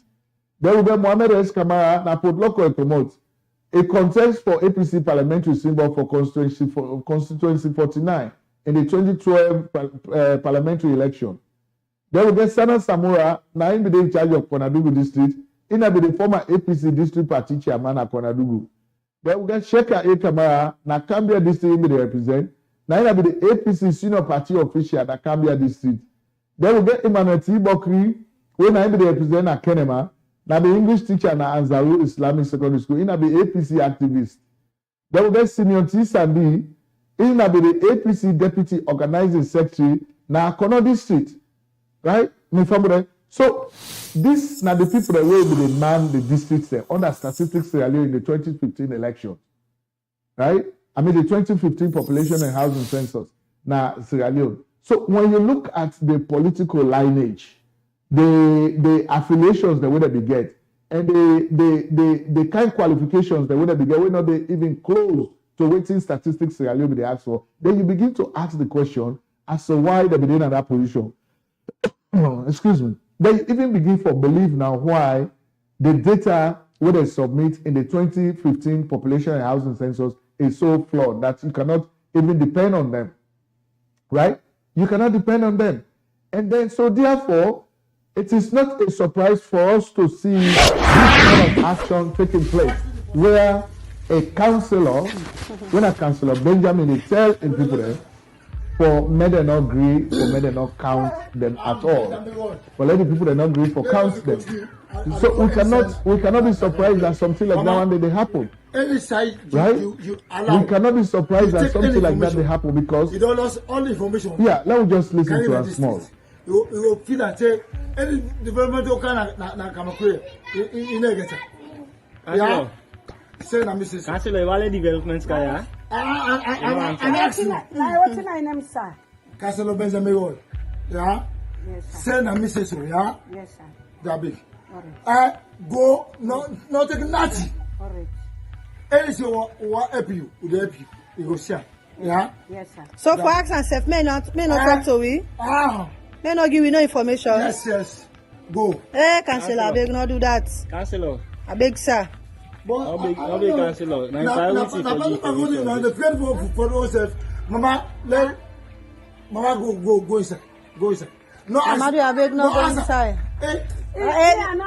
I'm not. Wait me. Wait. Okay, go. Wait, Mama, go inside. Wait, make a light. Mama, go inside. Councillor, allow me, Mama, talk to me now. Mama wants to say something. Mama, if you agree or not, Mama, talk to me now. If you say I'll get you. I come clear. Yeah. When I go to we. I mean, all I come approve, you understand? Okay, go inside. No answer nothing. Councillor, allow me, Mama, talk to me. No answer nothing. Go inside. Councillor, we don't come on that G store. We take for talk to you. You know, give attention. We don't go to the other house. You know, give attention. You don't go stop the people there. We don't carry back. You don't stop the people there. Okay, so when I see that, so definitely you ask them the question, what's make it stop the people there, or may they not go be counted? They say, oh, they only come to you after every 10 years. Oh my God, I can't believe that. But what's really appalling for the whole thing, now somebody will be not serve in government as minister, instead they do the same thing, was so pathetic, right? Because no people there on a good evening. But when no one go. And I say most people will be surprised say which emergency messages you Diana want to put this net. It's about the census. The census we want to go on next week. I want to talk to me people in the corner. That we not for allow make they can come to me now we host them. And that is why I talk na kono, I talk small na Creole. Mbamwenu, omadon, mwenye na wachine na aniuda. Kono, ntubunu tuma sona saka na bejema. Ni mwama mweche na anamoda, grama, ambewata tiawa medichiama. Bane, ambe duata tell me the chairman. Moishe tumo ani moe maso antaka kama. Be ana moe bo mota kakama. Ati che nyanda. Ambe kami finia amba finia wa santan. Mi santan ka woka benda be ana fini. Ana moe nda. Nche ni santan macheni. Be moe na ndo se comment yo se ani moe nda. Ama ni mo achenye kwa. So be disanchetia. Di momo na wa chene da omadon. Ama odan omadon ani do wa chene na ani odan. Na odan ami mo gumbo te o momo o. Ami mo achenye ndi ya te ho. Japo mutu muni ko hotel. So me people there, because the good thing about Corona cosmopolitan area, we get all kind of tragedy. So I want to talk to me people there. When I let me not allow me the census go on. Make nobody not carry you don't want for count. Do ya at the begula. They not begin arrest. So if I arrest and not arrest Diana himself, the more the merrier. I stand with Mr. Secretary General. I stand with the company regional chairman there for condemn this. I want to say when I all thank you, when I close on the doors there, make them not come sooner. After every 10 years, then they will cut up and you must count you. I don't tell me people them the implications on this, where the outcome of this census. It will reduce with number and with chiefdoms inside Kono. They will take most of the people then for put them down to the other side of the east. At the Begona. As regional chair, Kenima, Kailan refuse the census. When I stay away, when I close on the doors, then make the census not happen.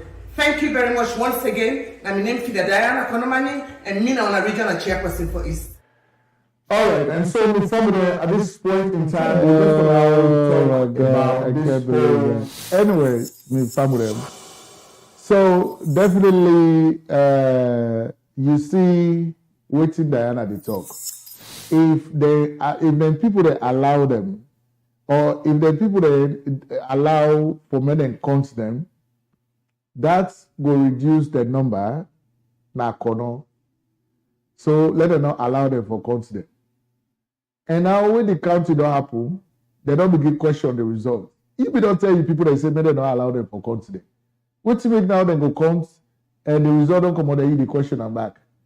First of all, if you begin sense, if we don't tell you people that for may they allow them for count, because that number where you not be able for may go down, that number for don't increase. So the people that me are not just know when God take a whole group of people that just put them together in one place, they all they think the same way, and they think the way they think it has to have criminal element to it. Because all the thinking, the people that really inside APC, trust me, all the way they think, not to forget this country before, now for just go be and throughout.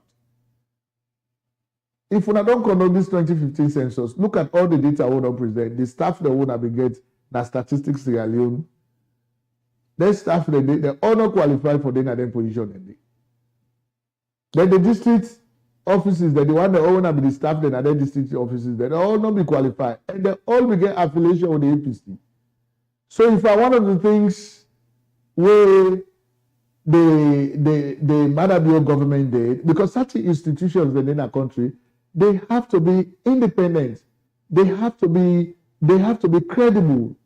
So they therefore put people in a position that will qualify for their position, and so then change all the people in the way within a statistics Leone to people that will qualify for their position. So they make like where the director of communication and statistics Leone, where they give that interview, he is able to understand what they talk about because he knows his stuff. But not to people that will not know their stuff, they just put the date for political reason. Census, my goodness sake, is not about politics. I don't know what to make people that they align census with politics. Census is for development. But APC don't turn census for being a political tool. Oh my God, I can't believe that. But anyway, so we paneled the day today and we discussed on some of the issues the day. So I want for Meluna to stick around and see the panel discussion. Stick around with us. All right, and so Ms. Samuel, at this point in time, we're going to now talk about this whole meantime census where don't create a little bit of halala in the country. A lot of Sierra Leoneans are talking about it, and so we set now so na sherricks. We think say we forget a panel of enlighten Sierra Leoneans that we will come together and talk about the midterm census itself and census generally in Sierra Leone. Now that we get for talk about Naya so today. And so, ladies and gentlemen, based on everything we know, you will now see, say, I get a panel of brothers. We get for talk today about this very census. Waiting at the Census Act, waiting the Census Act talk about, and the 2015 census, the other censuses that will not take place, waiting at the general things that we need to know about census. Now that we get for talk about now, and so these are people that we already don't become familiar with, we are familiar already. Not to other person, particularly what me talking about. I'm talking about one, we get with brother when Mr. Lansana Amara, who we call Lance Amara. Of course, as you know, our senior analyst now, Sherix. A day between, of course, my picture that you see right now on the screen. Then we also get with brother Dr. Stephen Jusu. Of course, we know say in the more on the education side, but he has very serious interest in developments that really, or things that really happen at Sierra Leone. Then, of course, we get, Mr. Ezekiel Samkin, when a general analyst will get my Sherix Naya. So, instead, a lot about things that really happen at Sierra Leone. So, now then, gentlemen, they also we get for talk to today about this midterm census. So, now that we see Brother Lance Amara on the screen, let us start with Mr. Amara, by your own understanding, of course, we all know we're not just Sierra Leoneans, we're not talk on behalf of any political party, we're not talk on behalf of government, we are just talking as Sierra Leoneans.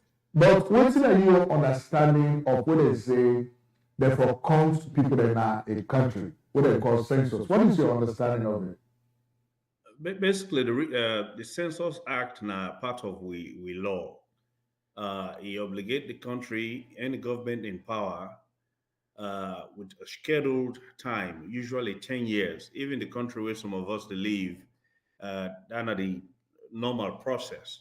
But within that same Census Act, then calling off a portion of the law, we give the president the constitutional right for call for a census at any time for any given reason. Say natural disasters can happen, the after effect, they want to know the impact on the area. He could call a census. He can do them in whole or in portions.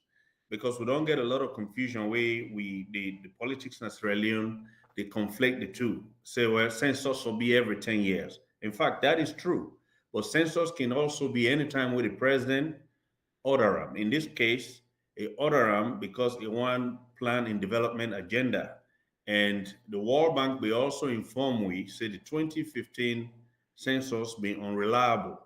And as we talk, we will get into areas where that unreliable census cause us grief from the MCC compact on vaccinations.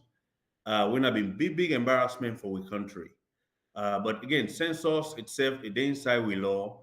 Every 10 years we for count, see what's our population day. So we government the plan resources, go put resources for 400,000 people when 600,000 people did it. You will run into problems. Conversely, go put boku resources, outside plenty people not there, then you go get surpluses, you go get imbalance, with some side is suffer, with some side is swim and all the goodies where the country get for offer.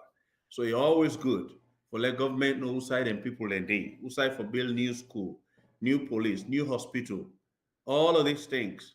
The reasons then for census. We'll get development money, outside for send and go, outside for build new bridges, outside for concentrate more development money. All right, in a country right. So, Lance, if I understand you very well, but I therefore bring Ezekiel inside. So, Lance, according to what you talk, census they take place in a country. Who side they count all man, so government will know how many people that they live in the country, waiting at the demographic characteristics, and so now that's make plenty people that don't maintain say we for the get census every 10 years. But Ezekiel, what do they look at the Census Act as he say that 10 years, they now not still inside the act at all. As he said, we can get census from time to time as the minister advised the president or as we get the order, the statutory order for doing that one day. What thing that you take on, what's the time frame for conduct census in our country? This question take me to waiting we country actually is. It's a law-abiding country.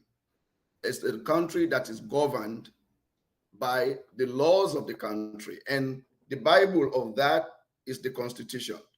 Mm-hmm. And out of the Constitution, we don't stem out various acts whereas then they see necessary for the country in go on before, as then they see necessary for the development and the well-being of their citizens. Various acts we don't come out. We then acts then they by their nature, it allow or parliament they enact them for make it become a law. And when it become a law, it's enforceable, which means it for work. And one of those acts, now the act of census, when at 2002, we are going to make a quick reference to, because that act day is spelled out clearly, and for make people then understand, we're not to experts in law, but we constitution so clear and simple in certain areas that even you, by just your civic education, knowledge about your country, you go able for understand what thing that exactly mean. And for make you get an act, we talk say, being an act to provide for the taking of census from time to time. And the president, as the head of the executive, that's the constitutional mandate. For now, like where my brother just explained, based on the outcome, for example, in this case, census, based on the last census where they don't conduct, where they don't review them, where they don't see what have been the challenges or the lapses or the gap where exist, that president at that material time has the constitutional mandate and the right for make through the minister, for make them go request census, for which parliament therefore be involved, for make them go pass and for make it go become and it go take effect.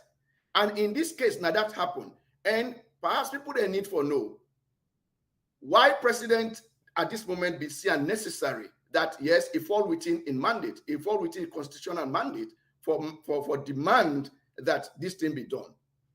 I talk about the gaps, and then gaps then the way they exist. It totally they go apart with the way they go on for do planning and distribution of resources. It go they apart with any development where they go on take now any side of the country, because from waiting then discover as gaps in population, gaps in the economic data of the country, gaps in all of these spheres where the statistics they take into consideration. If it happen, it's a disaster if that president want for really take to his civic responsibility for look at the welfare of the citizens in a fair manner for distribute the resources. So in this case, yes, there is a law will give the power to the president for undertake this exercise. And there is no specific time frame. We therefore make this clear because people then say, we don't accustomed to doing it 10 years, which is fine. But if the president, as per we law, they say as is seen from time to time, as they will see necessary. And one of them, now the flaws where they will see what happened from the last census, or how like other things that don't happen in between that, between the two primary censuses. For me, then we'll see how they will mitigate that one day before it becomes worse by the time they get to the second primary census. And that this will happen in the case of Sierra Leone. Okay, so yeah, definitely I agree with you on that. So Dr. Stephen, I think so one of the things where the opposition they bank on is that they are alleging for say certain processes were not followed the way they follow them for many do census. Now, even though some of you know say in 2015 when they conduct that census, plenty things that we statistics at that time not been follow. Even though the opposition at that time and the SLPP, they come up with their issues, but at the end of the day, the SLPP, they encourage them followers, they go register, allow them for consent. So I want for Nettie to shed light on some of them processes that because I already say this cartography. What is that? Let me find the able to understand from your perspective, Dr. Yusuf. Okay, so when I do, let we try to understand the processes then and what thing really can go into censuses there, where people in it. It's a lot of work that goes in there.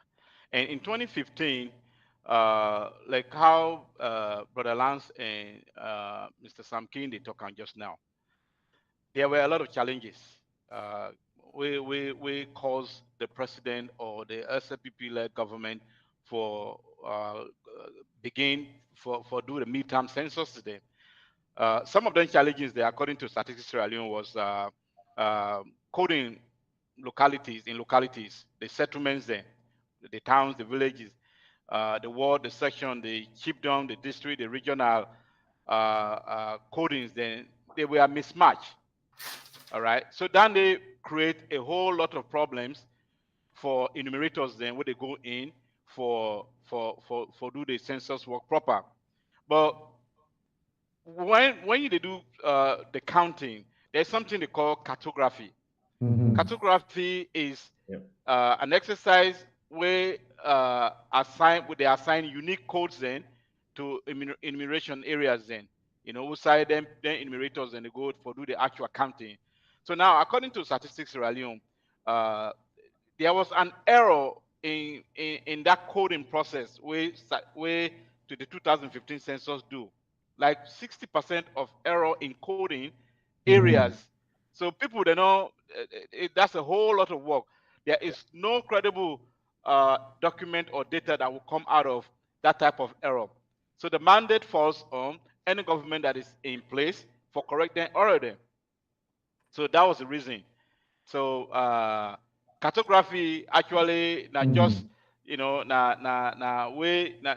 process where cartographers and they use for map a particular section, a particular chiefdom, district, region, a ward, or a locality, with the actual reality of what the place is supposed to be at that point in time.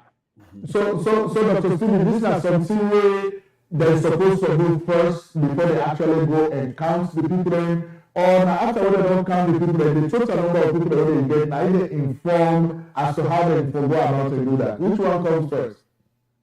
Cartography informs the process of the census.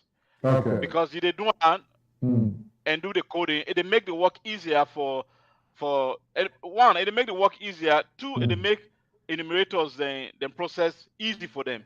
Because and it make monitoring also for be very easy. For instance, people then they cry a lot about foul plays. If you don't know exactly which side an enumerator supposed to for day, all right. If proper cartography is not done, you will not be able to locate which side. Let's say an enumerator in the northern province, somewhere in northern province is supposed to be. But with the proper cartography that is done, you'll be able to locate exactly which side that person it's a map. Yeah. Okay. So that's the reason They lay out the physical before structure in an area. Yes. It's like a roadmap, really. So Lance, is this based on what Dr. Jusua explained to me? Is this a technical thing where statistics are need for take care of, or is it that important that a political party they want to use that now as a reason why they don't accept the result of the midterm census? Well, they are. I think the part of the census where they even mentioned the technical aspect was an utterance from the World Bank where they question some processes. But as far as using this technology, the first of its kind, country do ever use, As you know, World Bank was very instrumental with the Kenyan government in getting these laptops to Sierra Leone. We then kind of program them to the country for map the entire nation as to show localities where people were. So this census is so far removed from 2015 and any other census before that, because this one actually directed enumerators to say, go to that place, that house there exists, engage the people there and get the data into your system. It was done almost real time. As they collected the data. In most instances, it was transmitted immediately to a main server. It wasn't like they are walking around with it losing stuff. Compared to a guy to walk out with a bunch of paper in hand. We heard about stories about a guy in Kono sitting in his hotel room just writing tough stuff down for days and days and days, they even step out. This was different. When you had this laptop, if you're not going to certain areas, and they don't say you're not good. So you just can't come back and deceive the people where you work for.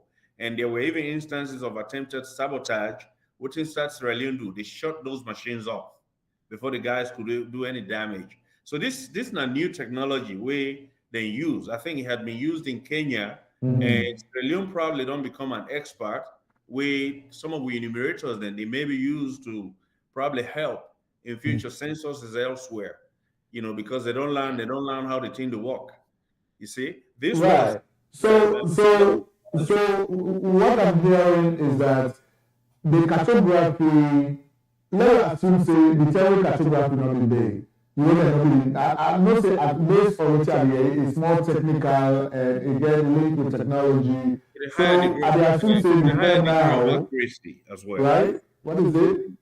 You get a higher degree of accuracy. Okay, higher degree of accuracy. But this idea of cartography, we don't do in censuses before now. Dr. Stevie, you going to shed light on that. We don't do before even technology came, so that people that get to know who side house they who side people they who they go count them, or people that just go ahead and do the counting based on their knowledge of the existence of certain communities, or how did it happen before? What can you tell us?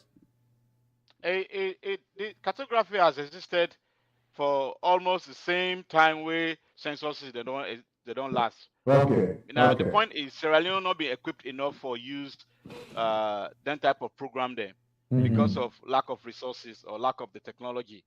Yeah. But like Mr. Lance said, this census is far more different than censuses beyond 2015 because they use a method where they make the data very credible, because you see the information as it flows in, as it goes into the tablets or the laptops where they give the enumerators there in lifetime. Real reports are sent to Tax Sierra Leone, so right. that makes it very credible. Okay. So Sam King, Brother Sam King. Yes. So when I look at the Census Act, one of the things we are seeing inside was the authority that is given to the enumerators, that when they go any side, as long as they are employees of Statistics Sierra Leone, and this act under them, they produce the identification cards, that they get authority for collect information from citizens of the country, and that any citizen where they withdraw that information, they liable for pay fines. So when they see people that they reject, then they tell the people that for many not allow the census to take place, many not allow people that statistics are for come to them. Were they in violation of the act? And did they even know that they violate? What do you say about that? To a large extent, I want to say the people where we've been see clearly involved in them things them, where at some point they don't serve as stakeholders, now with government, na saloon. I'm not going to call that ignorance. It's just a deliberate attempt. And I say this, opposition is not rebellion. But clearly what we see in a saloon is not really opposition, it's rebellion. And rebellion, they seek for disaster, they seek for destruction, and then they do.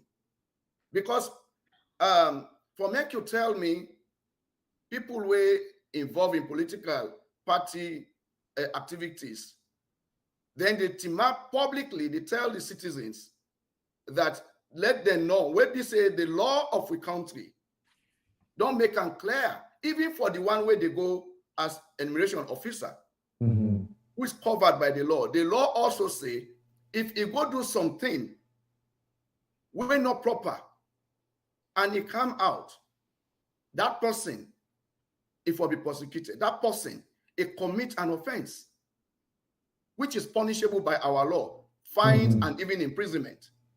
At the time where they make them 10 and they then lost and the monies were small where they be put there, but it shows that you have, I mean, their punishment to that is a crime. So for make we see the, and also you no more way than they go count. Where you said they refuse for make you give information, let alone you provide false information. All of this is captured in our law. And if we say we are patriotic citizens, we love this country called Sierra Leone, irrespective of which political stance you take. One of the fundamental civic responsibility you have now for obey, now for, and at that day, if you go now, chapter 3 of the Constitution, you have about 10 bullets where they tell you about the responsibility of a citizen. And at this I'm really happy if this issue of civic education commission come into play, because the people them where them politicians have been the rob of their right, need for know some of the civic responsibilities and rights we then get. And I will tell you, it's a clear offense. Everything where them people then they do, whether they promote out in the name of opposition, which to me was just rebellion. It was nothing like opposition. And to add to what my brother say, interesting for no say, the chief architect of that rebellion, former President Nkrumah, within a couple of weeks, with the door arrest and some people spent time in jail through Christmas, then came out and said his only issue was the amount of consultations we didn't get with them, that the census was legal. Okay. So he actually said that?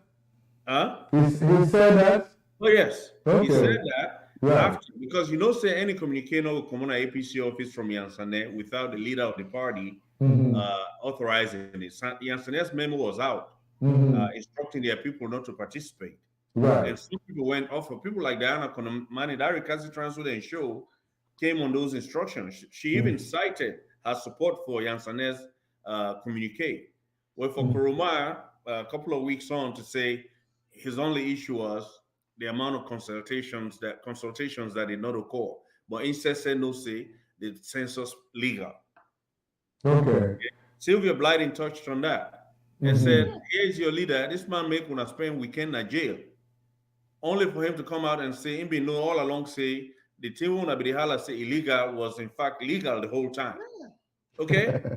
But you know, it is also a surprise, Lance, for make I see the former Secretary General of the APC, where you know, for the they gather these people and they talk to them as if now the worst crime don't ever commit in a country when they talk about this midterm census report. I mean, I hope you don't see that video. What do you think about that kind of message when they try to pass?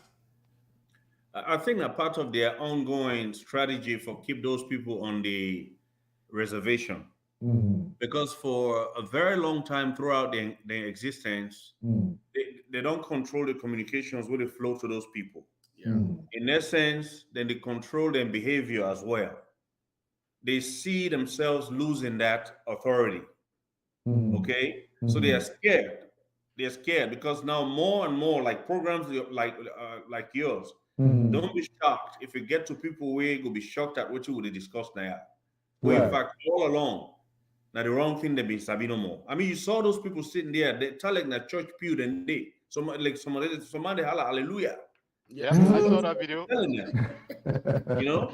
I see that one. It was very interesting. Yes. Yeah. So Dr. Jusu, let me bring it in. You know, it is so pathetic that in Sierra Leone, we would even talk about stuff like this.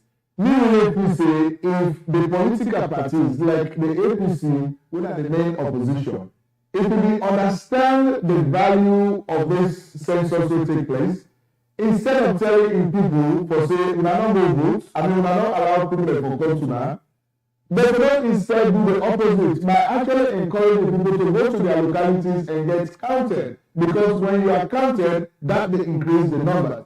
So at the end of the day, what do you think Sierra Leoneans they need? Do we need education on what kind of sensitive issues there are? You know, what do you think about that? We need a lot of education, not only at government level, civil society level. We need people then for media houses for me then help in giving talks on sensitizing people on the need for importance of censuses, because a lot of groups a lot of stakeholders were in the census, participating on the census process. All of these stakeholders we are a vehicle in one point or another for help citizens then for understand say census very important in every country. All right. Because I was made to understand National Action for Civic Education and Development, they did their own part. Institute of Government Reforms, then did their own part. And the national media, they all do their own part then for. But what happened was, in as much as them people then do what they be supposed to do, there were the opposition who we are telling people otherwise. So the information flow was where be the go in certain parts of the country was counterproductive.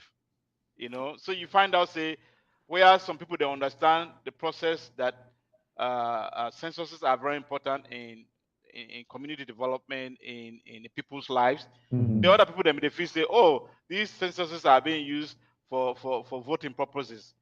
In all of the constitution, and when you look there, you will not see where it will say censuses are for voting purposes. No, they are for economic development. They are not for what they think it is for. So, in your own opinion, why do you think a political party in any country will use the event or the activity for political gain?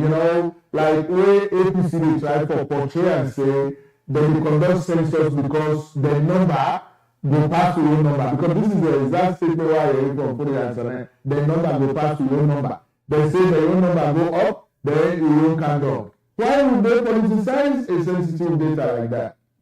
Well, this is what we are here for. This is the reason. Census is not for any political or voting reasons. In fact, census people for understanding are the backbone of national statistics system. What does that do for us? The importance of the census cannot be overestimated in any form. Population census is used for planning activities, were meaningful for development plannings, inside a country. And if people then fail for understanding, that's why censuses are conducted. Then the other reasons where APC or the cronies or the opposition party they pass and move around, and they just try for entice what the people then because they're not getting nothing for talk. Because if you get something for talk, what you would have told the people was what is the reason why the censuses are done, and not to say censuses are for increasing numbers or reducing number. No, they are there to verify numbers.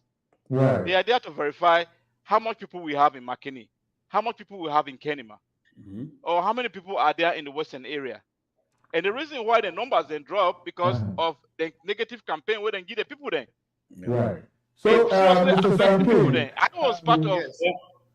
There's also historical perspective. Great analysis by Sierra Leone. Okay, detailed as to which the outflow of citizens from certain parts of Sierra Leone, a more prevalent from the northern region into other areas. Specifically, they relocate, they migrate to the south and southeast of the country. Right. They also migrate to Freetown. That is, this was after the 2015 census. Okay, that information is available to APC. APC is aware, and just to tag along my brother's response, I think the whole idea of scaring people about this census was, in my opinion, they were afraid of their shadow.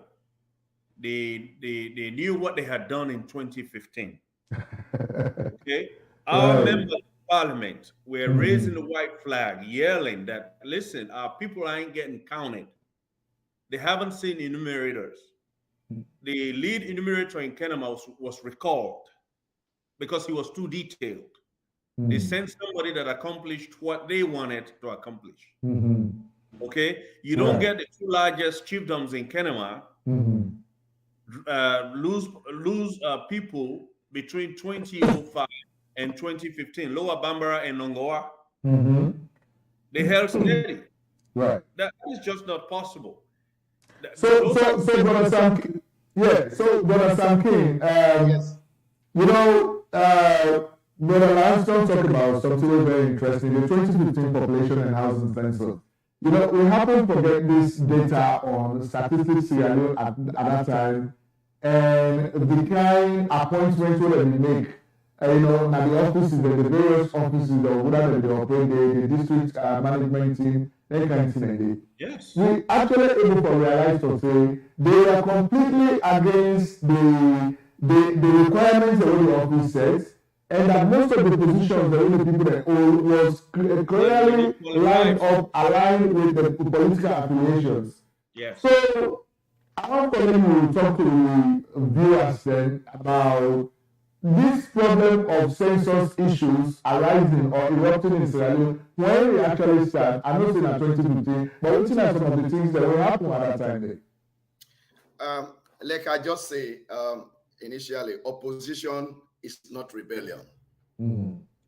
These problems wherein they talk about, of course, nearly after every census, there could always be issues, or during that, people then can, opposition parties can come out with, you know, few points or stands. But what happened in 2015 were completely different from what they happen now. That clearly shows how responsible the opposition at that time was, and how they consider themselves as a government in waiting. Because the government in waiting, you don't want for destroy your country. You don't want for destroy your people. You want for help for analyze the situation, for let people and see. Then you obey the government with it. You respect the law. Now that clearly will happen during 2015. SLPP, when I've been the opposition, being raised up a number of issues. Then they catalog the number of issues when they take to parliament. Yeah. And the interesting thing, what I want to make you know, which is completely the difference or the opposite, on this time from 2018 to now, they talk about opposition. The SLPP be more strong for advocates on behalf of the people and for policies. Now the well of parliament. Now yonder there be no say the strength lie. So all of them, they're not the commodity, they come for incite the ordinary people, where then they protect. Then they go argue who side the people, they don't send them. So then they catalog a host of issues. But since the government we had was illegitimate and they said government, then just put them points, and even when government ignore, then go ahead for tell them people say, we not obey. This is a national exercise, which is very important for all of us. So please, irrespective of whatever we think, we now go ahead and register and cooperate and comply with the laws, comply with government. They were aggrieved. They had issues with the government then, but they did not take it over and beyond the interest of the country and the people. Right. So the people it go peaceful. Right. Go ahead. Yeah, it will go peaceful. Unlike now, and even after the census, waiting the SLPP do, they still continue for engage because now they been get people, the host of technical experts them among themselves. We've been really analyze the entire data we can, the result. So this brings the question up. Like when Diana Konomani then, when are people that we don't serve in government as ministers, you know, then are key functionaries in the APC. I don't know if they don't ever read the Census Act, but say when you refuse for gets counted, or when you incite people that say you are not good for money and consumer, you are actually in violation of the act as a citizen of the country. Do you think they are ignorant of these things, or they just not care about the laws of the country? Look, there's nothing like ignorance in that case. And we don't talk about this once. It's a deliberate act. There's no way she could be ignorant. There is no way she could be ignorant, and all others, including Yansane, we've been pulled out a press release that let people they not participate at all. We not see way along the way, the former president, he come up behind them. He make them not say, well, this thing, I mean, they make no more, but it's illegal. So if there's no way you go say it's ignorance, right? Now just a deliberate, I mean, they just not get respect for the law of Salon. That is clear.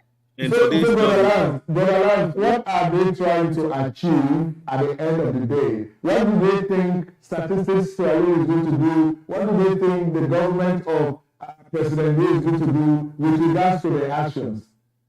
Well, I think, first of all, to go back to your question, this recalcitrance we see, we never see in level in our country history, the defiance. Okay, these are people who will come out defiantly in the media, then go secretly and go comply. Like we found out most of them did. They were counted. While in fact, they tell them people still let them not participate. Okay? They just hell-bent on undermining the government and creating chaos in the country. They want to create a scene where confrontation go there between government and citizen, where they go add to them portfolio of videos for blackmail government. But thank goodness we have a very, very, very responsible government headed by President BOA. I mean, look at all the provocative gestures they've been confronted by. Okay, and sometimes now we, the populace, we, the people of Sierra Leone, not necessarily SLPP, they get impatient with the president in threshold of patience with these people. Yeah. Okay, we have been as citizens because we all want decorum in our country. We don't want people going out and cutting transformers, and this again goes into that mindset where people that want to agitate government. That's all they've been doing. They knew they were wrong, but they were doing it.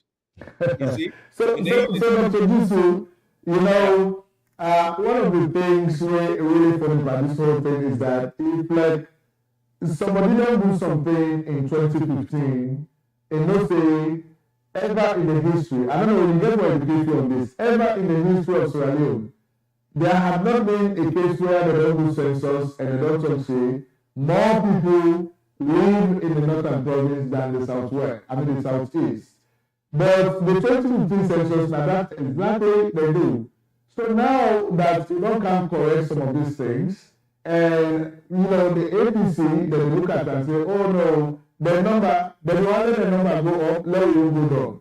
Was it about numbers going up and numbers coming down, or it was a genuine effort for them able to correct the anomaly so that we will get the correct count of people in our country? Well, so the recalcitrant of APC is partly due to this. Their number one statistics Sierra Leone correct their anomalies then, their errors then, or maybe people then get understand what happened really in 2015 census. Now where they don't redo this midterm census, they don't throw out a lot of information to the public as to what really happened. For correcting errors then and this is the reason why World Bank in the first place agree on approving the proposal, because when the errors were put across, They review them. They find and say it was credible to have to do a midterm census because there was a lot of errors will occur. So it is not about inflating numbers in one spot or decreasing number in another spot. It's about making sure that accuracy is in the report that is provided to international community or to the country as a whole. That was the reason. I even understand, say, statistics Sierra Leone give the country a lot of options. They do the first one, people are not compliant, then they give extension, then they went to another. They give a lot of time. They need them 14 days. Right. You know, so I don't understand what we are trying to achieve. And the idea is an error. To me, error is something we inadvertently somebody do out of sheer ignorance, okay, or being just sloppy in doing something. All right, but this seemed deliberate to accomplish a specific goal. And going back, Ibrahim, no, their numbers were not the regional numbers were not more than the Southeast. Southeast still had 3 million people. Why they had 2.5 million? Right, in the 2015. Yes. Okay. But here's what's even more interesting. Look at the population growth between 1985, when I mean we last census before that, to 2005, because they not do one in 1995 or 96 because of the situation of the country. So it took 20 years to do one. That population only grew by 1.4 million people in 20 years. So give and take year in, year out, every 10 years in between, you're talking about maybe 6.5 million one year, and then maybe, another whatever, 7 million the next, 7.5 million the next, right? The next 10 years. And then you take from 2005 to 2015, the population grew by 2.5 million. In 10 years versus 20 years, will grow by 1.4 million. Yeah. Okay. Wow. I mean, if you did cheat self, me man, let it make some sense. Right. Definitely. You cannot grow more in 20 years, in 10 years, than you did in 20 years. So that completely went against the trend. There's something very important we not be done touch on, and it's very, very critical to the reason why this census happened. When the statistics Australian therefore discover the anomalies, they not only tap. This is what a responsible government does. They say, okay, well, what if we don't discover this kind of thing? We not check back who are the experts involved in this process. There you go. So they allow for make them contact in fact, UNFPA was highly involved in this. They were the ones that even funded for make the expert come back in a salon for can take a look at the aftermath, the results. Yes. Where statistics don't analyze, which is the first that will come out. Instead, Sepwesiam, but who you don't do an action like that one day? Nearly 60%, 59% come out clearly say this. No, instead instruct and advise. He say let them go back to the field. Yeah. Say unreliable. Exactly. Yes. This is the expert's advice. This is the expert will work with the 2015 census team. Yep. So the government of the SLPP say, no, you know what? We cannot just do this. It can be viewed as a political something. We not involve the expert. Let can tell you what they do, how it's young. Waiting when I don't find out. Instead, look at it and say yes. Because one, like when my brother been talking about that data coding system, the data, apart from the coding problem, what did they been do? The one that will be collect the data. Not to them be the enterer. They send at the headquarters and they get different people for enter those data. In this case, right in real time, the data collector now they provide the statistics and send them straight to the mainstream server. And another thing, when they discover, my brother, it will interest you because they get this type 1, type 2, type 3 enumeration areas. Yes. The type 3 being heavily flawed. In that case, if they go, for example, what did they determine for be an elimination area for by statistics standard for Salone? Now, anywhere from 80 to 120 households. So that makes an elimination area. So at that time, what did they do 2015? It was a collection of villages. For example, if they go now one village, outside the people they not reach like up to 120 or 80. Then they blend 3, 4, 5 villages for make an enumeration area. And now, waiting they not be able to determine, even that village will not reach enumeration area, at least it gets certain amount. Let's say we get 55 households. The other one get 45 households. That statistics where they been do, that census, it not be able to capture that information at all. They be just provide a block statistics for that enumeration area. Now, when they come for breakdown down, village A, what's not be the number of people where they did, number of households where they did, they're not able to determine them. No. So Yeah, that because was it was wrongly coded.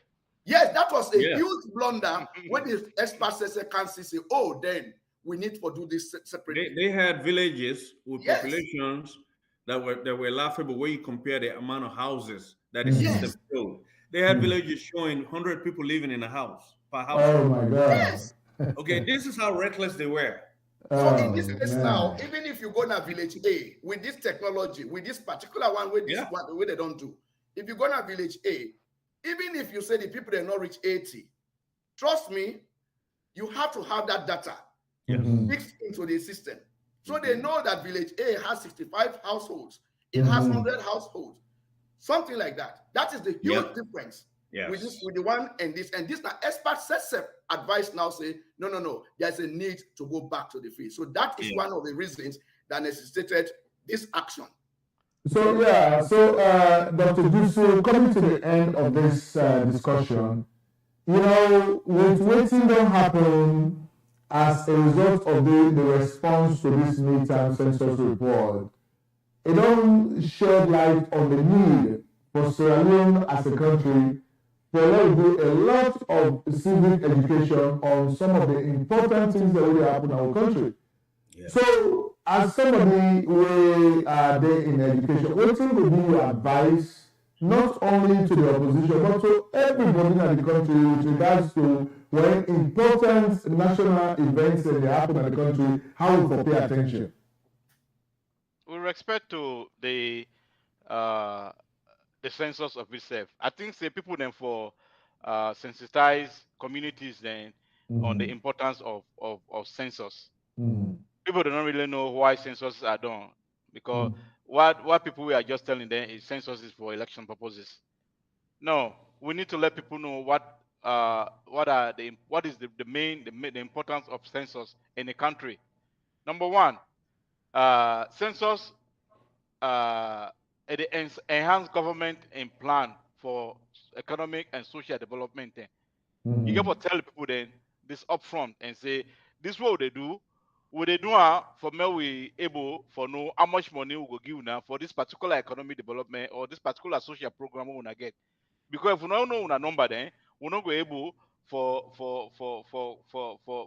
give estimate what funds you really need. So that's one purpose. You have to let people know.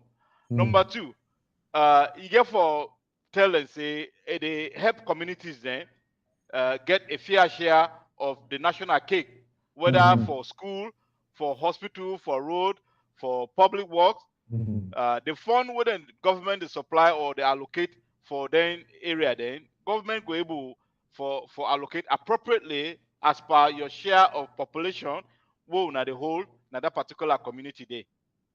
These funds are based on population totals and breakdown by sex, by age, by other factors. And they make the government know exactly how many working people are in one particular area. So these are the purposes why censuses are done, not only for what the opposition is saying that is to raise numbers for voting purposes. Why do we have NCRA?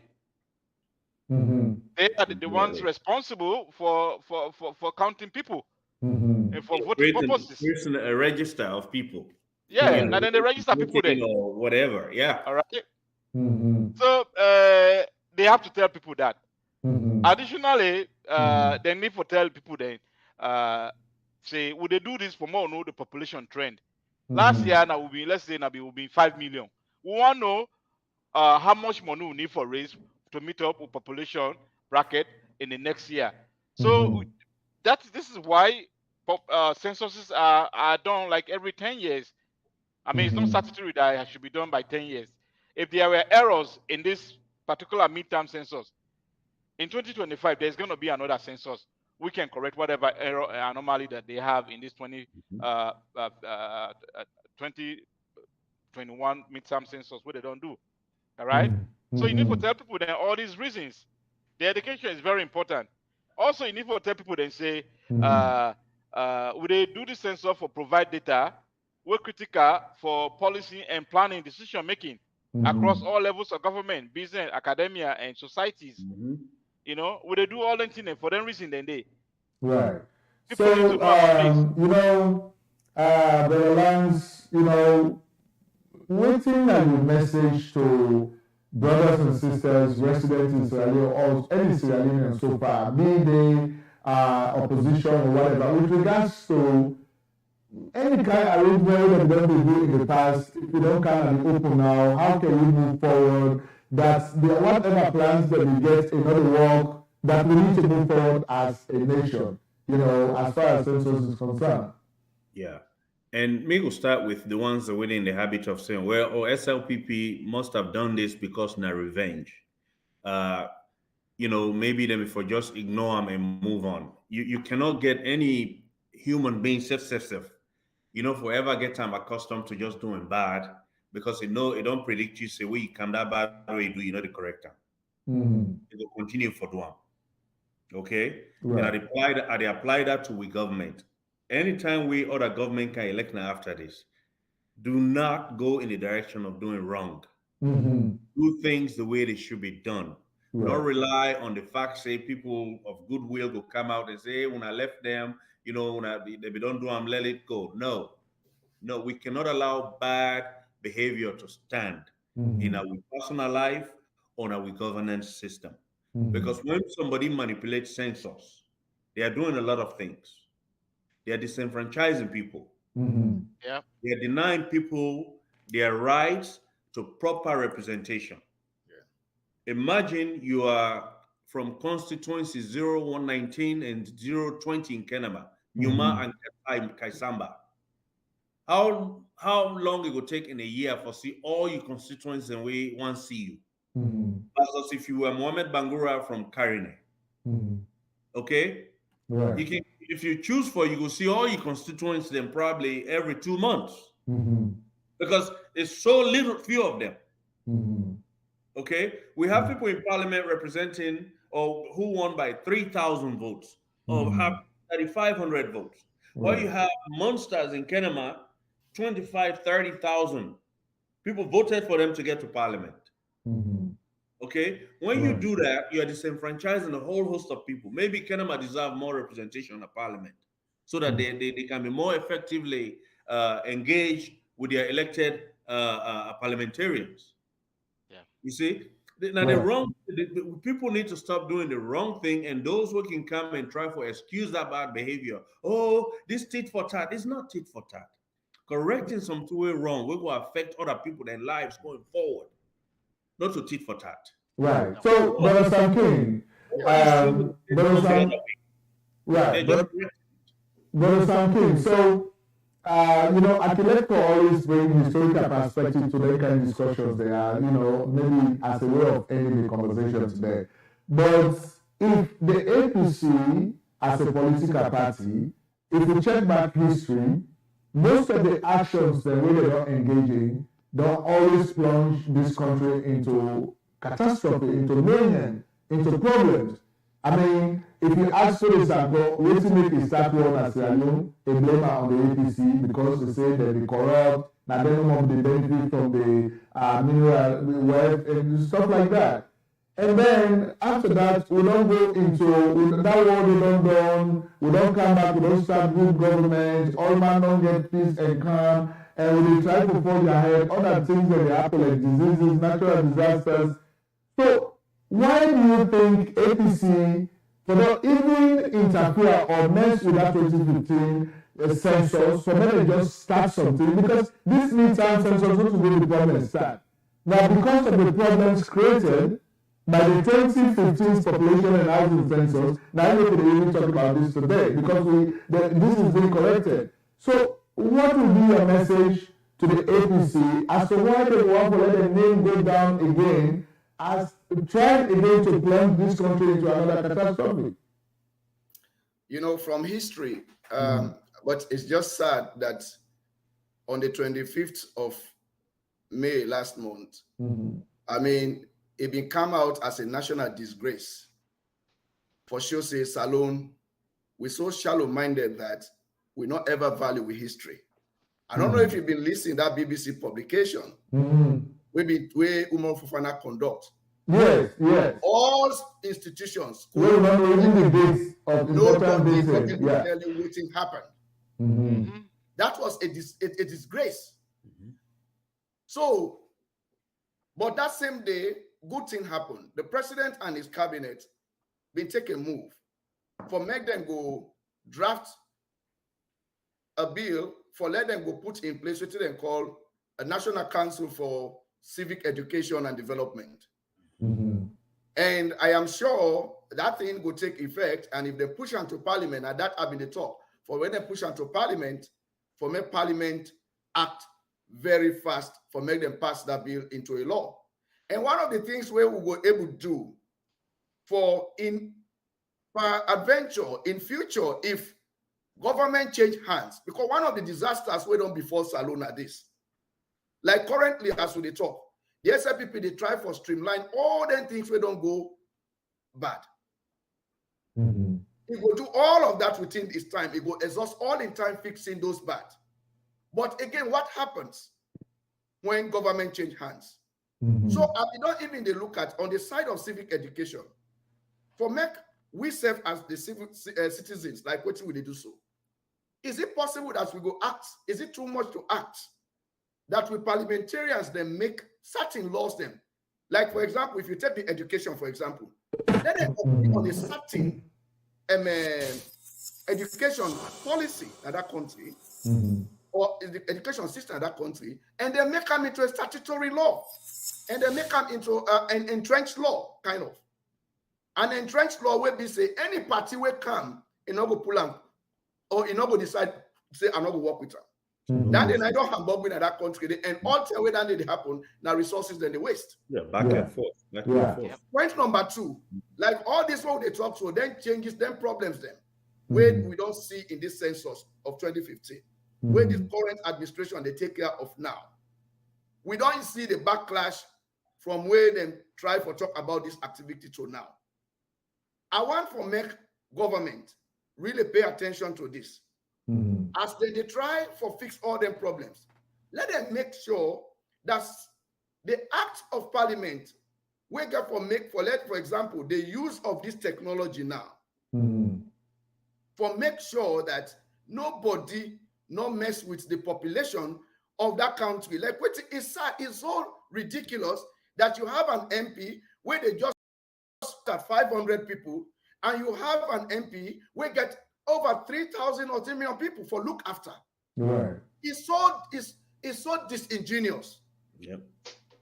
So I just believe that as a country of laws, in as much as government don't try for, or they try for put the civic education for both in and out of school population of that country, for teach them which are their civic rights and responsibilities. In addition to that, certain laws them where they know say it hinge on the livelihood and the welfare of citizens. Let them because we not to can't just erode them. Right. Not to everything for politicize, of course. I agree with you guys. We don't spend 1 hour on this discussion. So in case anybody wants to get a last word for say, let me talk quickly and then we close the program. Yes. Just to add on to me, two brothers about doing things right. We're not even talking about, I think you touched on the cost. Right. Imagine the money where this government don't spend for correct things that were deliberately done wrong for benefit. Right. Give somebody electoral advantage, give them advantage in a parliament. Look at what's in the gerrymandering produce. A political party gets 42% of the total votes in the country, ends up with 56% of the seats in parliament. Right. They also continue for use and for convincing people and say, you see, they don't cheat we. Now we win. Look, we win more seats. But you see how we go win more seats that we lost the presidency. Yeah. Knowing the whole time that they had created 20 parliamentary seats, all of which they won. That resulted in that. And some of those seats were won with 3,000, 3,500 votes. While as opposition strongholds, people were winning with 19,000, 20,000, 25,000 votes. Mm. Okay? Just by doing the wrong thing. Right. It's costing us. We are going to be doing another census in 3 years. Another cost to something where that money before go to us for help. Yeah.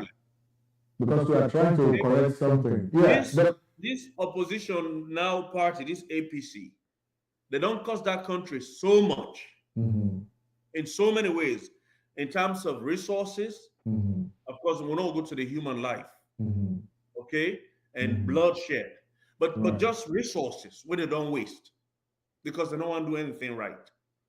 Yeah. So, Dr. Gisu, you get any census. Right. Dr. Gisu, you get any last word you want to add? My last word to say here is so what happens when people or some region or group of people refuse to participate in the PHC, population housing census? What think can happen? It is, because it will be ignorant on the part of anybody for misinformed citizens then on the need not for participate inside the civic responsibility so that the government will get democratic information we need solidly needed for conduct things then social programs then or economic programs then inside the country. That would be disingenuous for anybody for men to do that. So any government with a committee advice say, please give people the right information. Tell them counting you is to your benefit. Not tell them say, oh, not agreement they count you. If they agreement they count you, then they beat we by the voting. No, that is not a good thing to do.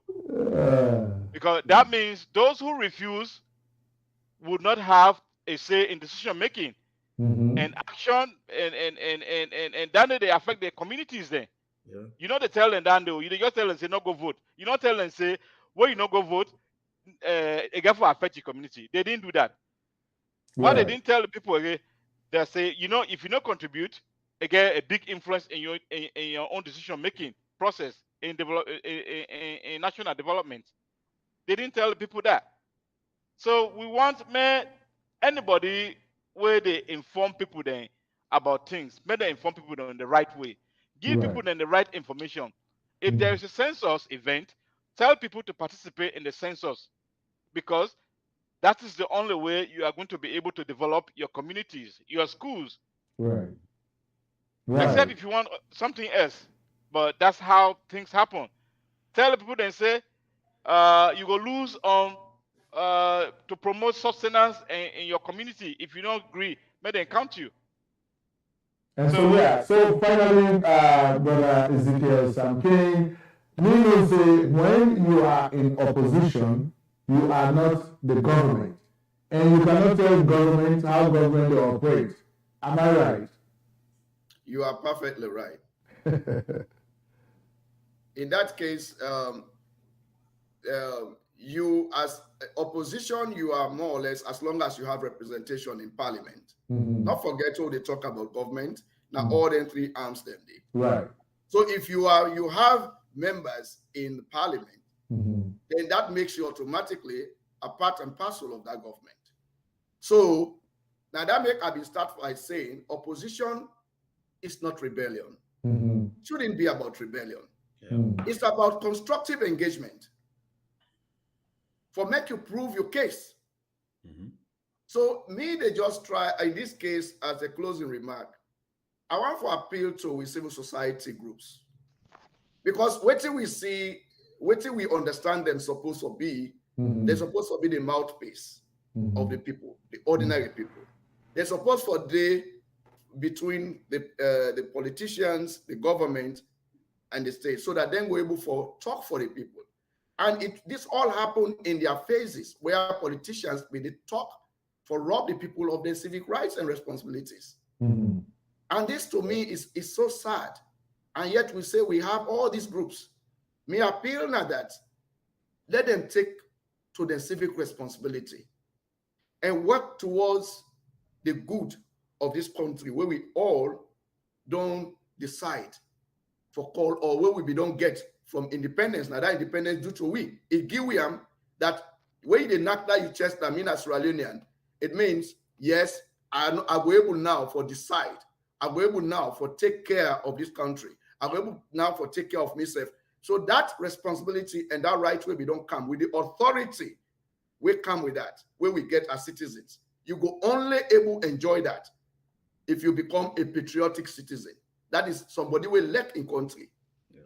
So please, civil societies, do your best for save the citizens from the wrath of these politicians. We see what don't happen now. Everybody they complain about population sizes in different areas. Now so you have been there, you know they now so. But you've been there, you they listen where politicians they tell people for go sit down, go inside the house, or let them not even allow for let them I don't know why they don't factor that one into all of this argument. They don't factor that person. I wouldn't tell them no go get counted. But anyway, there's something I want to say plenty things to. But there is one thing that you need to know.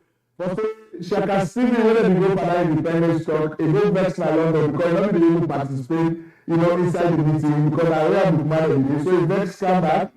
So in fact, they're not the one for independence take place, so that they don't sell. Why should they get independence? So I feel say that trend in any still continue. But I want to say plenty take it to Laol.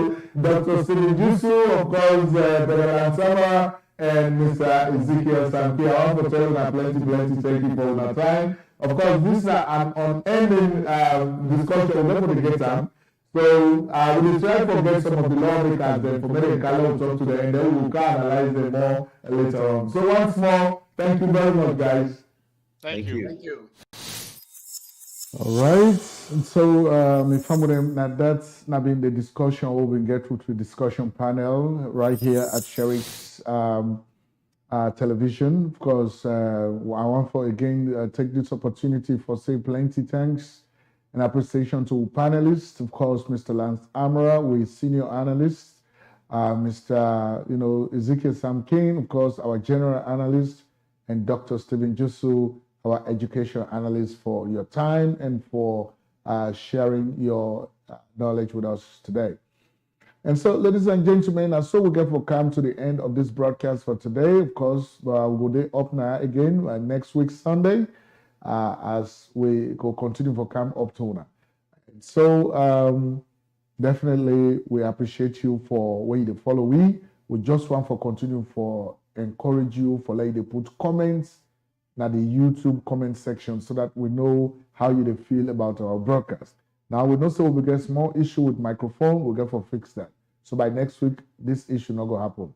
All right? So once more, Mina Ibrahim Sharif, and I come to una live and direct from Houston, Texas, in the United States of America, from our studios. Thank you for your time.